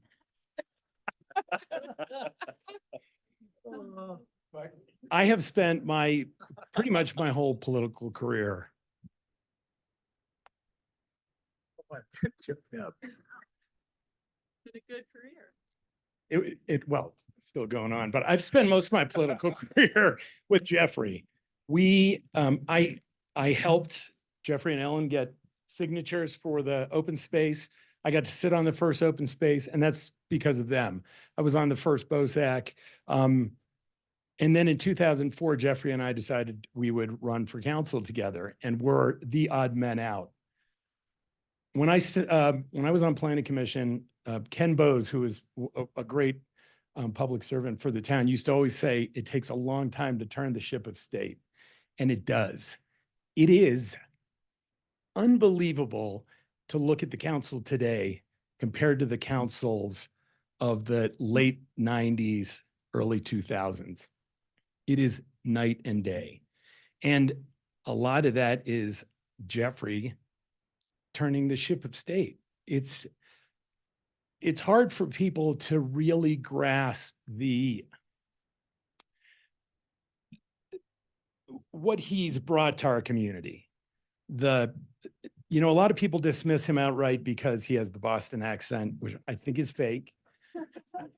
He does tell a lot of charming stories, and sometimes he just says stuff he shouldn't, which we all know. But underneath that is an incredibly intelligent mind that has really guided the community, and not just open space, but every aspect of the community. And having sat there with him to see the wheels turn and the stuff he says and the things he does is pretty amazing. And I don't think enough people in the community really know what he's done, which is a shame that they don't. But he's been an amazing, amazing public servant. And you have lost a couple big fights. Just so you know, Jeffrey and I fought against the widening of Highway 9. We fought against the gondola. We fought against Peak 9. We lost all of those. And probably a good thing that we lost, especially the Highway 9 one. That could have really been a fiasco at this point. But truly, the town is so much better off. And we're in a different place because of what he's done and how he's really led all of us. So thank you.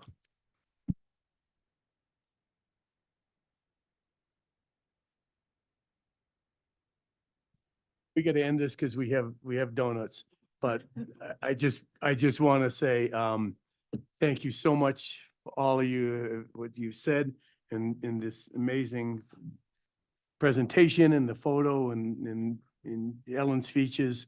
I thank myself for that. But I want to thank Ellen. She came up with the open space. I was the face of it, but she came up with it. And some of these meetings, I know I'm fun, but can you imagine with all the acronyms that I suffer to ADD, OCD, THC, to wake up next to me every morning? Can you imagine that? I know Rankin has, but she pretty much not only has changed my life, but has made me a better person.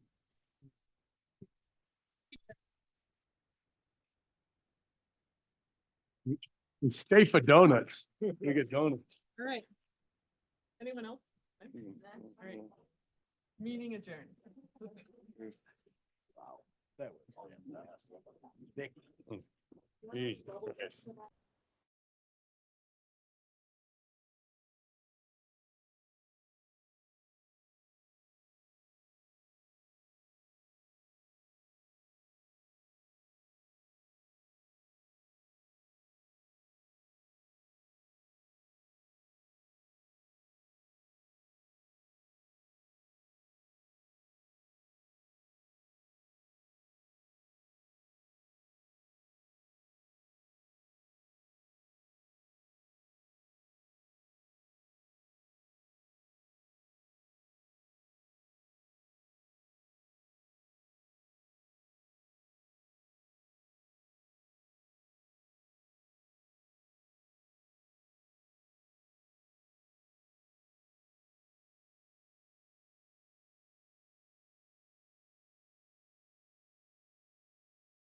have to unmute at the last possible moment. Okay. Yep. All right. I'm gonna call the town council regular meeting for Tuesday, April 9th, 2024 to order. Roll call, please, Helen. Carlton, Here. Jeffrey Bergeron, Here. Carol Sade. Here. Jay Beckerman, Present. Todd Rankin. Here. Mayor Pro Tem Owens. Here. All right, approval of the minutes, town council minutes, March 26, 2024. Any comments or changes? No. Approval of the agenda, Shannon? No changes. Okay. Communications to council. This is public comment for non-agenda items only. 3-minute time limit, please. Anyone want to speak on anything that's not in the agenda? Please go ahead and state your name. Is Richard Himmelstein. My address is 675 Peak Six Trail. And I wanted to talk about traffic and the East Peak 8 proposed development. So I don't know if that's considered on the agenda or not tonight. Yeah, it is part of the agenda, so you can go ahead and make that statement a little bit later. Okay, thank you. Thank you. Public comment? No, okay. All right. Public comment is closed. We are, See what you're saying. we're having dispatcher week proclamation. Ready? Derek doing that? I think I'm just gonna read it. Yeah. Is there supposed to be a number on the end of this proclamation? It just says 2024. Okay. Proclamation number, all right. Town Council of Breckenridge, County of Summit, State of Colorado, proclaiming April 14th through the 20th, 2024 as National Public Safety Telecommunicators Week in Summit County, Colorado. Whereas public safety dispatchers are a vital link between the public and emergency service personnel by answering calls to 911, dispatching appropriate fire, medical, and law enforcement resources, monitoring activities by radio, providing critical information, and ensuring safety for all.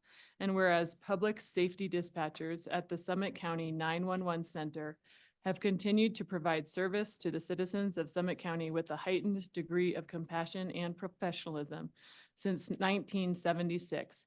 And whereas emergencies can occur at any time that may require police, fire, medical, or other emergency services, the prompt response of emergency service personnel is critical to the protection of life and preservation of property here in Summit County.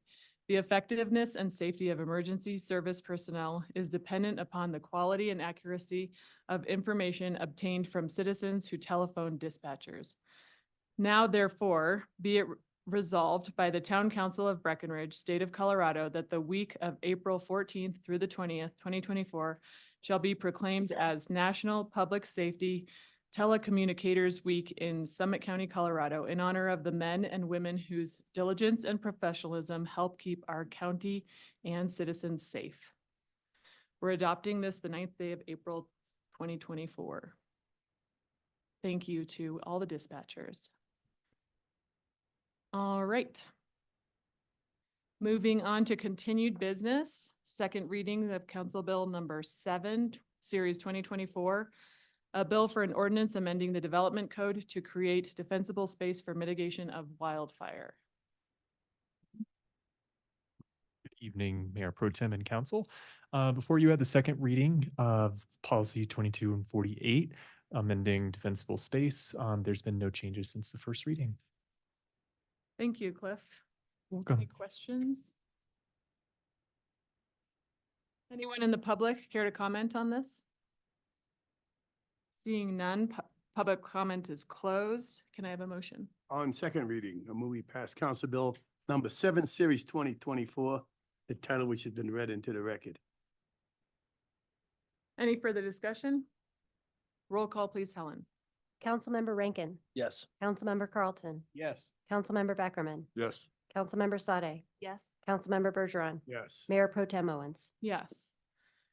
All right, Council Bill number 9, Series 2024, an ordinance approving a development agreement between the Town of Breckenridge and Gondola Properties LLC, a Colorado limited liability company, BGV Partners Entrada LLC, a Colorado limited liability company, Vail Summit Resorts, Inc., a Colorado corporation, and LC Breckenridge Holdco LLC, a Delaware limited liability company. I'm an extra. All right. Well, good evening, Mayor-elect and fellow council members. I'm Chris Kulik, Planning Manager for the record.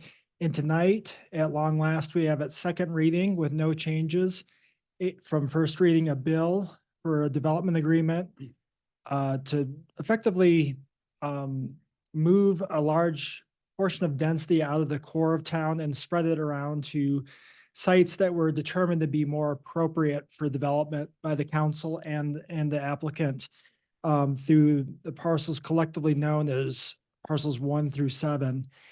This development agreement is consistent with the direction that was provided by the council over 13 work sessions held between June 2023 and March 2024. With that, I'd be happy to take any questions. Thanks, Chris.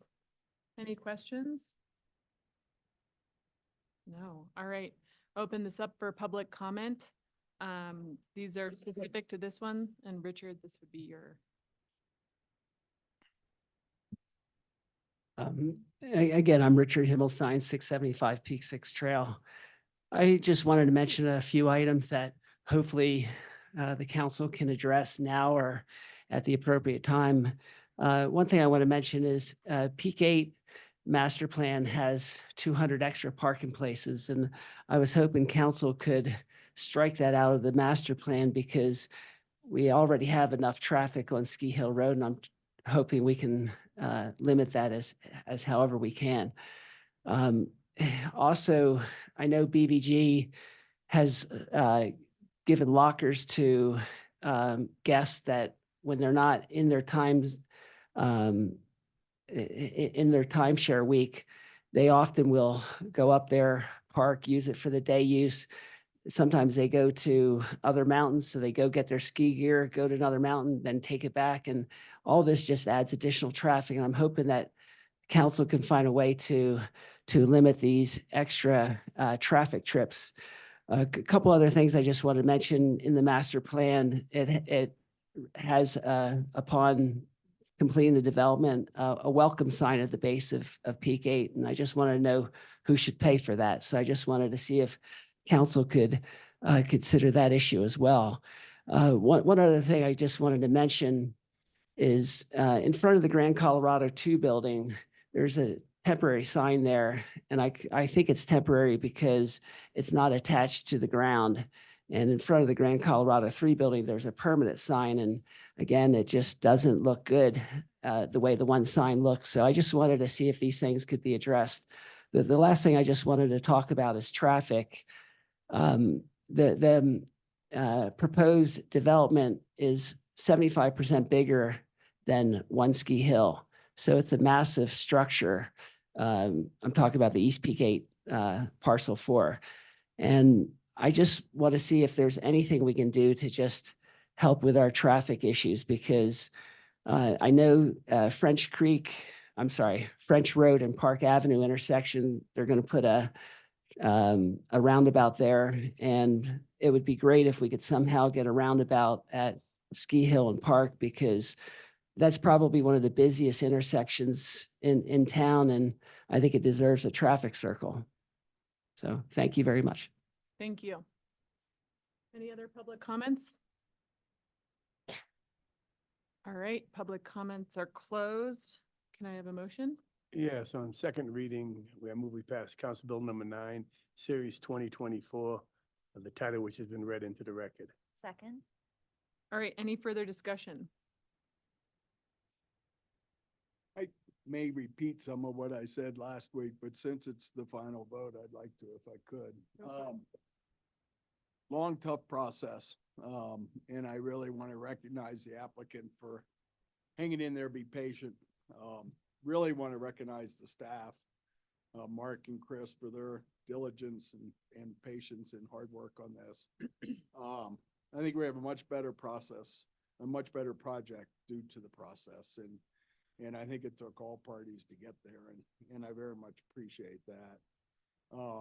The public benefit to the development agreement, Cucumber Gulch, you know, the contribution to the preservation of that gem is huge.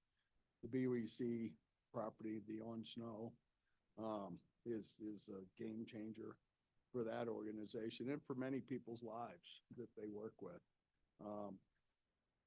Richard, I understand. I fully agree with you. I'd like to get a traffic circle in at Ski Hill and Park. All the engineers say it can't be done. There's not room, and there's too many obstacles on private land to make that happen. So the willingness to do what improvements can be done there is appreciated. And you know, I hope you'll continue. I know there was a commitment outside of this agreement to continue working to try to help find housing, partner with Ski Area to find housing for the NRO. I really hope that we can remember that and work diligently to make that happen. But, you know, probably the greatest gift is the $2 million to Building Hope and to the FERC and the Soul Center, and that's so appreciated. That's such an important facility and for two of the most important organizations in our community. And the personal gift outside of this agreement of the Dudek family. Thanks, young Michael.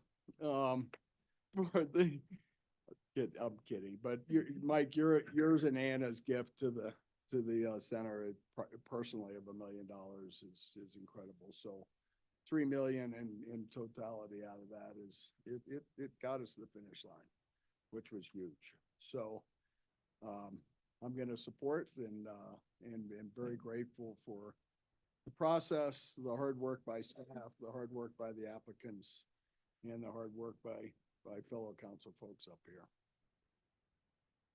Thanks.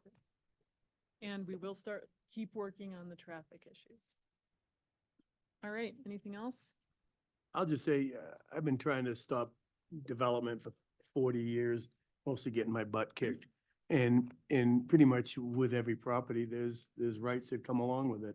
And I think this development is going to be head and shoulders better than the one that preceded it. And a lot of that goes to BGV and certainly for being willing to think out of the box, and certainly to the staff to suffer through the 13 work sessions. And I applaud Dick's due diligence about just suffering through reading all that stuff that I just kind of glazed over. And I think with his effort, it turned into a better project and more beneficial mutually for the town and the developer. So thank you. I'll echo what Dick and Jeffrey said, and certainly appreciate Dick's hard work and staff's hard work. And I want to thank the applicant as well. The size and the scale of what you undertook to begin again and go through this year, and the investment and the time it's incredible. And you know, from the little bit of real estate work I've done, just it's mind blowing what you undertook. And thank you for doing it in a way that I think benefits the community in the long run. And I know, you know, everybody on that side feels and sees that. And I think our community's better for that. So thank you for investing a year of your life and the tremendous amount of resources to do that. It's appreciated. And I look forward to having a relationship where, you know, BGV can help solve some of the other problems we've got in our community and be, you know, connected to continue to make the town better, and, you know, working with the ski area in the town. And so just thank you to everybody that's worked super hard here. Thanks, Todd. All right, roll call, please, Helen. No, I think someone asked him. Oh, yeah, it is a roll call. Was there a question? No, not a question. No, I was just. You did a motion. I did a motion. There was a second. It was a really good motion. Okay, we're ready. Councilmember Beckerman, Yes. Councilmember Sade, Yes. Councilmember Bergeron, Yes. Councilmember Rankin, Yes. Councilmember Carlton, Yes. Mayor Pro Tem Owens. Yes. All right, moving on to Council Bill number 10, Series 2024, a bill for an ordinance approving and accomplishing the annexation of contiguous unincorporated territory known as the Entrada property and in connection therewithin approving an annexation and development agreement for the Entrada property. Good evening, Mayor Pro Tem, Mary-elect, and council, and especially Jeffrey, one last time. One last motion. Anyway, this ordinance will address the property at the corner of Highway 9 and County Road 450, the northeast corner, the Entrada property as it's been coined, and it will annex it into the town and set some parameters from some waivers from the development code. Be glad to answer any questions. Thanks, Mark. Any questions? All right, any comments from the public on the Entrada property annexation? Seeing none, public comment is closed. Can I have a motion? On second reading, will we pass Council Bill number 10, Series 2024, the title which has been read into the record? Second. Any further discussion? Roll call, please, Helen. Councilmember Sade, Yes. Councilmember Rankin, Yes. Councilmember Carlton, Yes. Councilmember Bergeron, Yes. Councilmember Beckerman, Yes. Mayor Pro Tem Owens. Yes. All right, there you go. Oh, yeah, Mike, absolutely.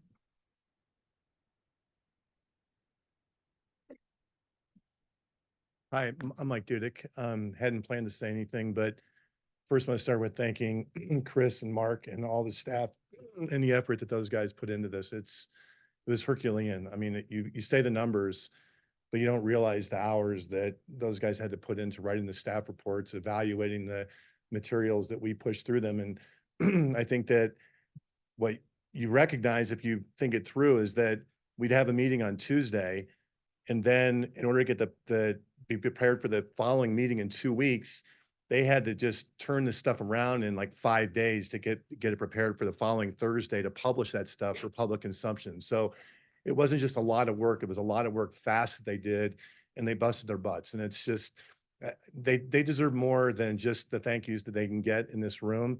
And I truly appreciate it because I think that they also helped make this a better project. I appreciate the effort that you all put in, the time that you guys put into this. It was a lot, and we were drinking water from a fire hydrant at times, and I appreciate the effort that went into it. And what motivated me really beyond saying thank you to stand up here was that I don't know what you guys are doing for Jeffrey, but I spent 4 years with him on council, and I can unequivocally say that this is a better town because that guy sat up there for 16 years. So thank you. Couldn't agree more.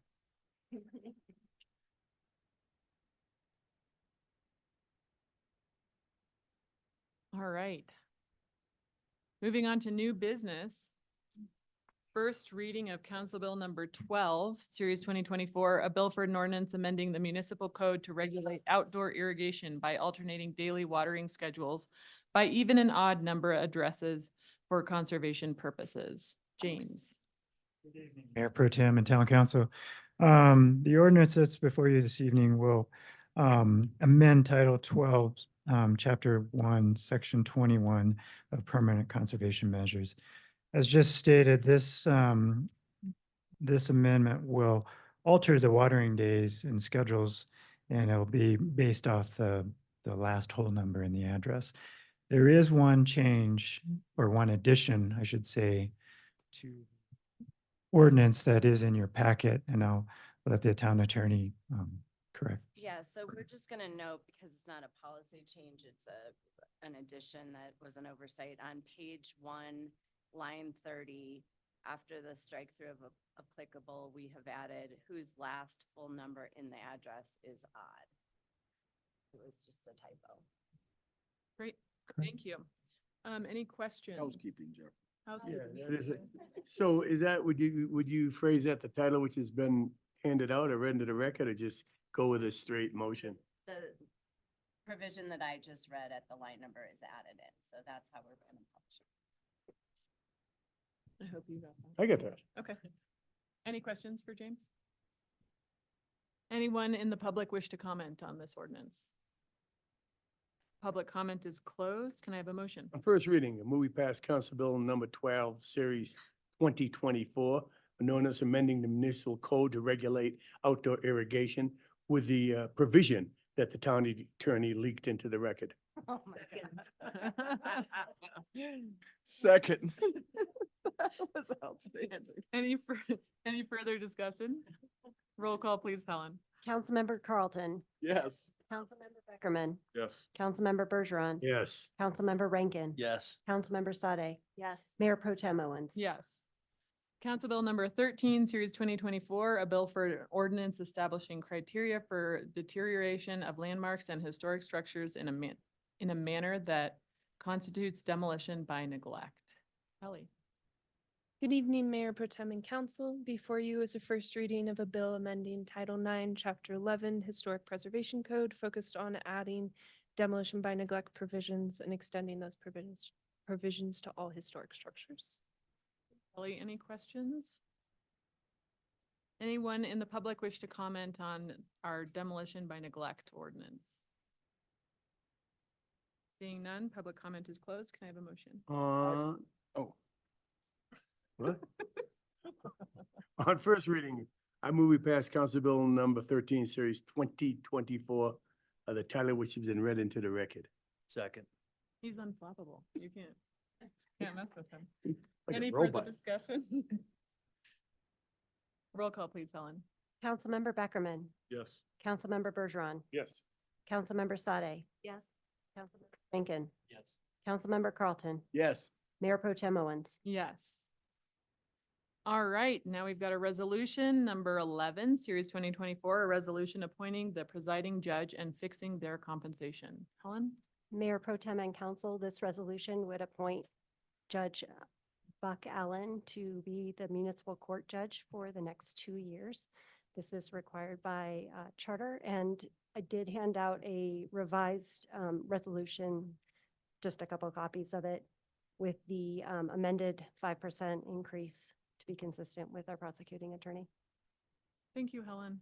Any questions about this resolution? All right, can I have a motion? Yes, I move we pass Council Bill Resolution, Council Resolution number 11, Series 2024, a resolution appointing the presiding judge and fixing their compensation with the title which has been handed out into the record. 5% increase. We got it. Any further discussion? Roll call, please, Helen. Councilmember Bergeron. Yes. Councilmember Carlton. Yes. Councilmember Sade. Yes. Councilmember Beckerman. Yes. Councilmember Rankin. Yes. Mayor Pro Tem Owens. Yes. All right, planning matters. Planning Commission decisions. Would you like to wax on about anything? No, I think it was good decisions this couple of weeks. Okay, all right. I see. Yeah, you should. We'll vote you down.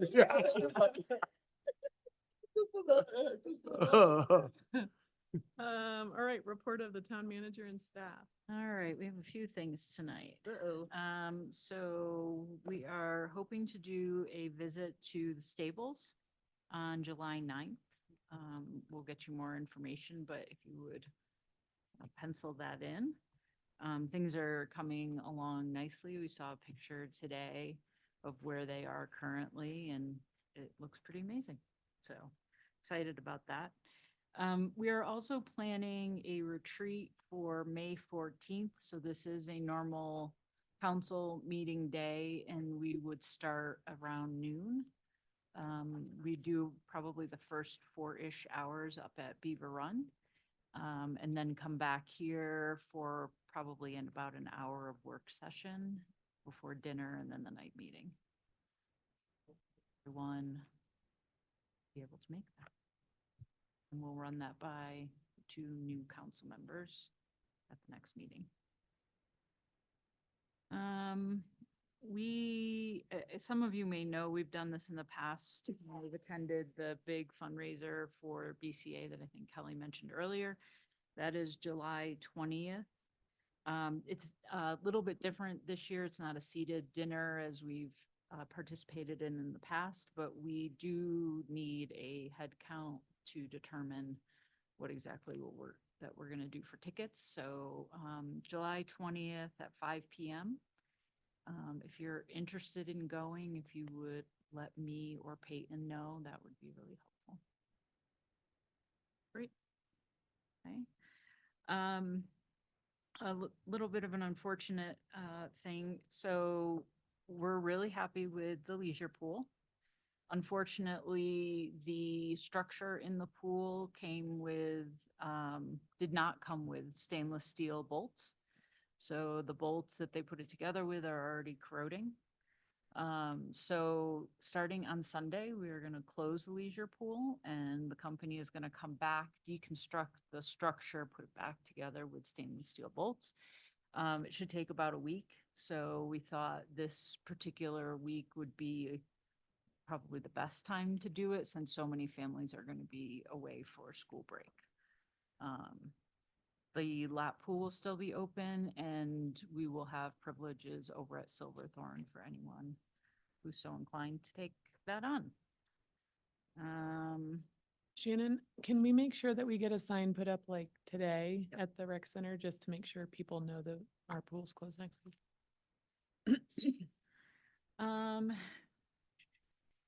Planning Commission applications opened today, and that will be open until May 3rd. So if you know anybody might be interested, please share that with them. Our plan when you come back for your work session on the 14th is to have you do Planning Commission interviews that day. So. How many seats, Shannon? Pardon? How many seats? Just Steve Gerard's seat. Yep. Yeah, just the one. Okay, and then next week Scott will be away. I need to take a trip to Duluth, so I'm gonna leave on Friday of next week and I'll be back on Sunday, but during that time when both Scott and I are away, James will be acting town manager. And I'll mention this again at the meeting on the 23rd, but I'll also be gone the 26th to the 29th, which is a Friday to a Monday. Do you want me to stay a couple more weeks? Just, Phil, yes. yeah, just in case. Yeah, I think Ask James. that's good. I could be James' sidekick. Okay. Yeah. And Scott will be here during that time. I think that is all I had, but Scott had another item for you. We, this is the year, every other year we have to renew our Audubon certification for the golf course, which shows that the practices that we undertake at the golf course are, beneficial to habitat, specifically birds in particular. One of the things we've been looking at for the last several months is the potential of hosting an apiary out there. So bees to help kind of with that certification, but also conceptually, kind of a broader sustainability measure, something we can do at the golf course. So today staff met with, I can't recall the name of the nonprofit out of the Front Range that helps run these programs across the state. And they are really eager to get going. And it would cost out of the golf budget about $12,000 the entire year to essentially establish an apiary and have a number of bees out there, honey making bees that would ultimately produce, that would have valuable habitat goals, but also produce honey at the end of the day. You're talking like beehives, right? Correct. Cool. So They can deal with all the pesticides that are on a golf course.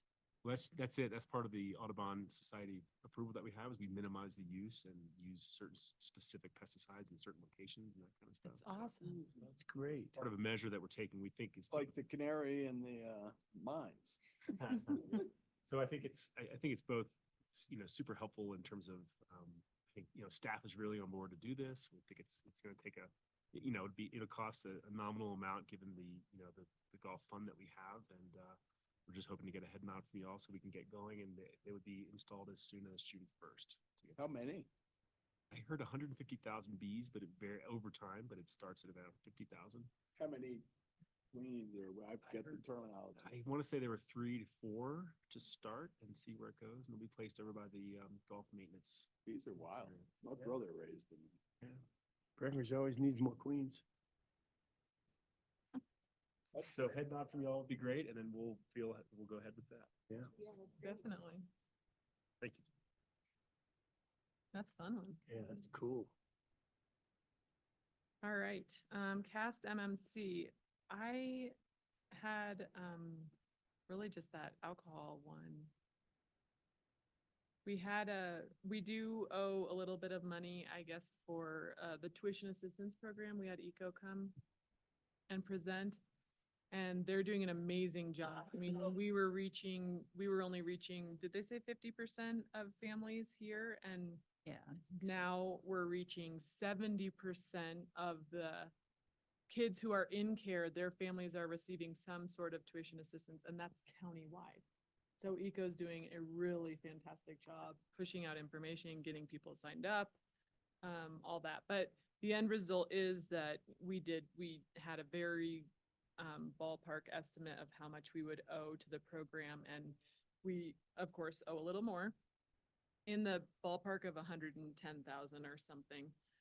But everybody's paying their share. So those are truly, kids who either live or work here in Breckenridge. So everybody has their amount that's allotted based on how many kids they have in care. So that seems great, and definitely thought Catherine, who is the new director, I thought she did a terrific job with the presentation. She knew all the, she had a great answer for all the questions. So she really seemed on it.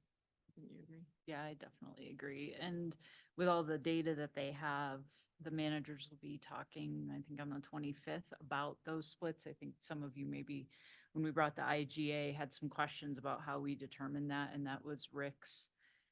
Yeah, we'll do it like the comm center. But interestingly enough, our police activity doesn't really equate to children in the community. So, we'll be looking at what that split is and making sure there's a fair share, and Keystone wants to join. So that we'll be talking about that as well.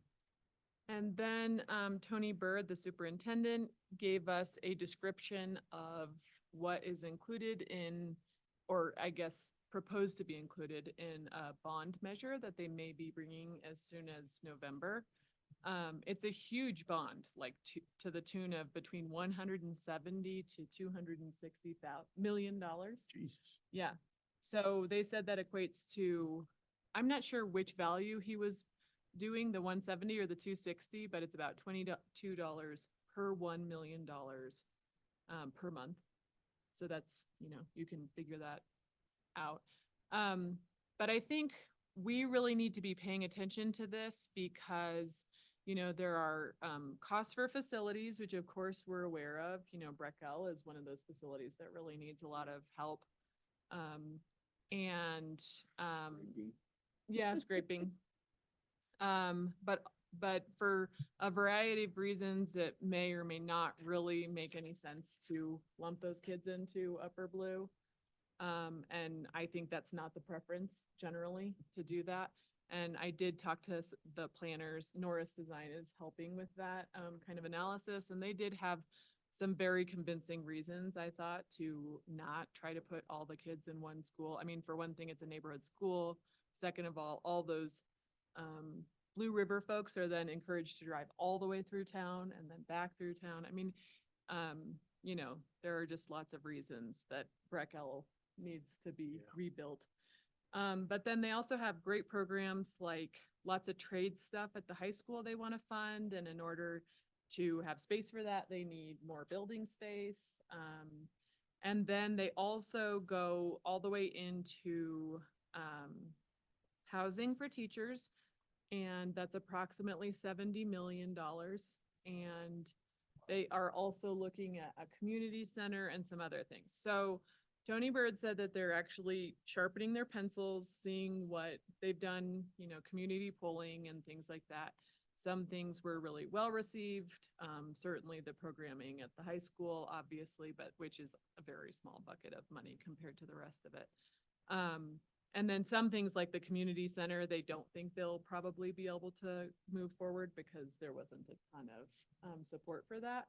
And so we just, I think as a group, really need to pay attention and make sure that our, the people we're talking to are paying attention and understanding what that bond measure is going to look like. And then I think the county is also going to be going potentially for a bond at the same time. So we might have a little bit of an interesting November ballot On top of the national. on top of the national election. I think another reason is with all the locals out by Wellington area, having a school that they don't have to cross Highway 9, it's just a real benefit, so.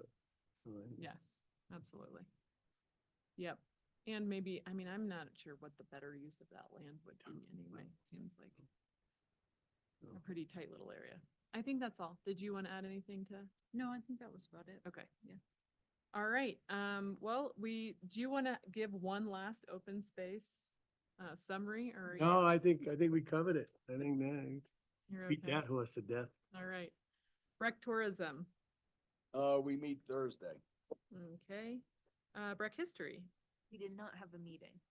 Breck Creative Arts, We had a meeting and, yeah, good meeting. I think BCA is trying to navigate and find their way through what the right programming is going to be in the Riverwalk, right? And trying to understand, as the music landscape has evolved in Colorado, like what the opportunities are, for the Riverwalk and for Breckenridge.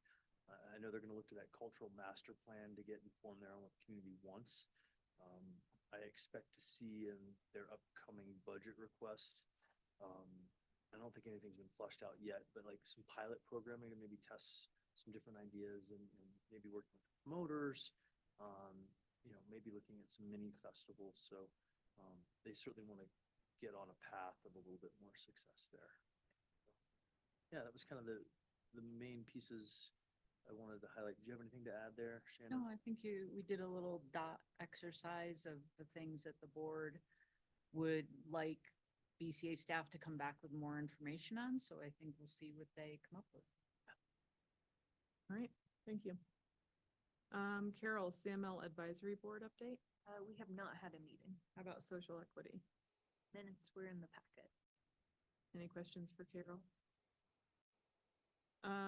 We already had the scope of work discussion. Do you have anything you want to Few update? on? small things in addition to what we discussed. One of it was that there's again, talking about like the trees in the forest or whatever, but there was a desire to test two things with council and things to think about of, do we want a common arts and cultural thread to go, think about how when all of our different departments in staff had different logos and different signs, and then we kind of combine them all to the new rec logo. Is that something that there's desire for, is to kind of throw a common thread through all the different arts and culture companies and nonprofits and things like that? It doesn't have to be a logo, but do we run it through like a common advertising? And that's some stuff that maybe will get answered through the master plan. The other one was a lot bigger, and I think we touched on it for a second, but is our arts and culture something that people are coming here for, or is it just a underlying amenity while they're here? And I think that is something that I would love to get more input over the next couple weeks versus over the next couple months or years from everyone, just because this is really important to Lucy, it's really important to Tamara and the whole process. And I think it will be really important to the consultant who we hire. And I would love for us to be aligned in a common thought. And it doesn't have to be one or the other of, hey, is it for the residents or is it for the guests? But is it something that we're going to highlight for a reason to come? Yeah, we have skiing, we have mountain biking, but we also have a kick-ass arts program, and you should come and check out this festival. And one of the examples used was BIFA. At first, BIFA was used as a, hey, come see this, come here, and now it's you're hiking through the woods and there's some dude in the tree playing a violin and you're like, oh, wow, that's sweet. I think that illustrates, you know, that we kind of do need to pick a lane. And I just wanted to put that out there for food for thought over the next couple upcoming weeks and maybe a month. So how are you hoping that each of us would talk to you offline, or are you hoping that we would talk about it as a group? How do you want to get that information? However is best. Do you have any thoughts on that? I mean, the next agenda is already full, so we probably just need to work it into individual conversations. We'll be talking to Lucy tomorrow to figure out how we want to structure the discussion during the retreat on DMP, the council goals, and some of the information from the resident sentiment survey. So let me talk to Lucy, and maybe we could take a little bit of time during that discussion for council to provide some feedback. That'd be great.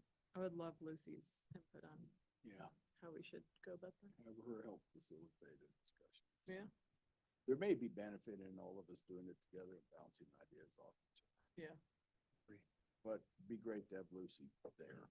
yeah. I think she's coming for the whole retreat, right? She'll be, He usually does. yeah, in the room. Okay, thanks, Jay. All right. Any other matters? I have one. You do? Yeah. I want to thank you guys. This was just overwhelming. I'm a lot more comfortable giving compliments or giving grief than receiving compliments, but thanks. This meant just so much to me. This has been an amazing, I mean, only in a small forgiving community can a freak like me have an impact. And just, thanks so much. It was awesome. And I have the utmost respect for all you guys. And as I get older, I don't get out much. So this has been kind of like my social scene, and I'll miss it. And so, yeah, thanks. And I thanks to staff. And I want to say particularly thanks to the people who I've been the most annoying to, Human Resources and Peyton. I have been such a bother to those two entities, and I just appreciate their patience. I appreciate Jay explaining the meetings to me after the fact, and Carol calling me up and talking me off the cliff. So yeah, and just thanks a lot. It was a great time. It was a great time, and I'll miss it, but I'll get over it. So yeah, thanks. Anybody want to follow that up? I really would. And I didn't really, prepare anything, but I think there's a small minority of our community that their perception of Jeffrey is of this, quick-witted, maybe saying things at the wrong time. And I want to set the record straight and say that Jeffrey has been, I'm sad that I only got to serve with him for 2 years. He has been such an impactful voice of always kind of boiling things down to the essence of the issue and restating it in a way that very, very few people in this world can. And I'm so honored and appreciative to have worked with him, become his friend, and to have spent that time with him. So thank you. I agree. If I'd known everyone liked me this much, I would have asked to borrow money. Absolutely not. Yeah. I just want, if I could add to, I'm glad you lived through those early years. Yeah. Cause I know it was a little touch and go there for a while, but, yeah, incredible mentor to so many of us. I mean, I only served 6 years with you, and I agree with everything Jay said, and I won't repeat it, but you have such a skill of asking an important question at the right time. Thanks. And it really has helped frame discussions, and as Dudek said, I mean, I think you have made this town a better place, and I'm very, very grateful for the years and times. And for those that don't realize that open space, we all think that's a slam dunk today. You were fighting what as big a business as we had here. I mean, the business community was not in favor. The Chamber of Commerce was not in favor. I mean, there was a tremendous amount of opposition. And, UNL empowered through it and organized, you know, campaigns in front of the post office and calling people and, I'm so grateful for that. It's worked out, yeah. Thanks. Thank you. Yeah, we can't say thank you enough. You Yeah. positively impacted this community. You positively impacted us individually for the most part.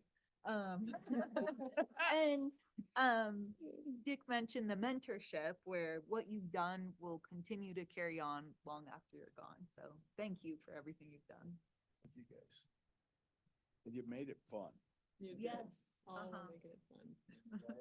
Appreciate the humor you brought to the table, and I know we're gonna miss that going forward. And one of the things I love about this place Marika's not is, gonna crack anybody up. one of the things I love about this place is the characters and the stories, and you are full of both. And yeah, it's been a treat. All right. I hope you heard all these nice I things. did, yeah. Meeting adjourned. We made you take it. You're probably more comfortable.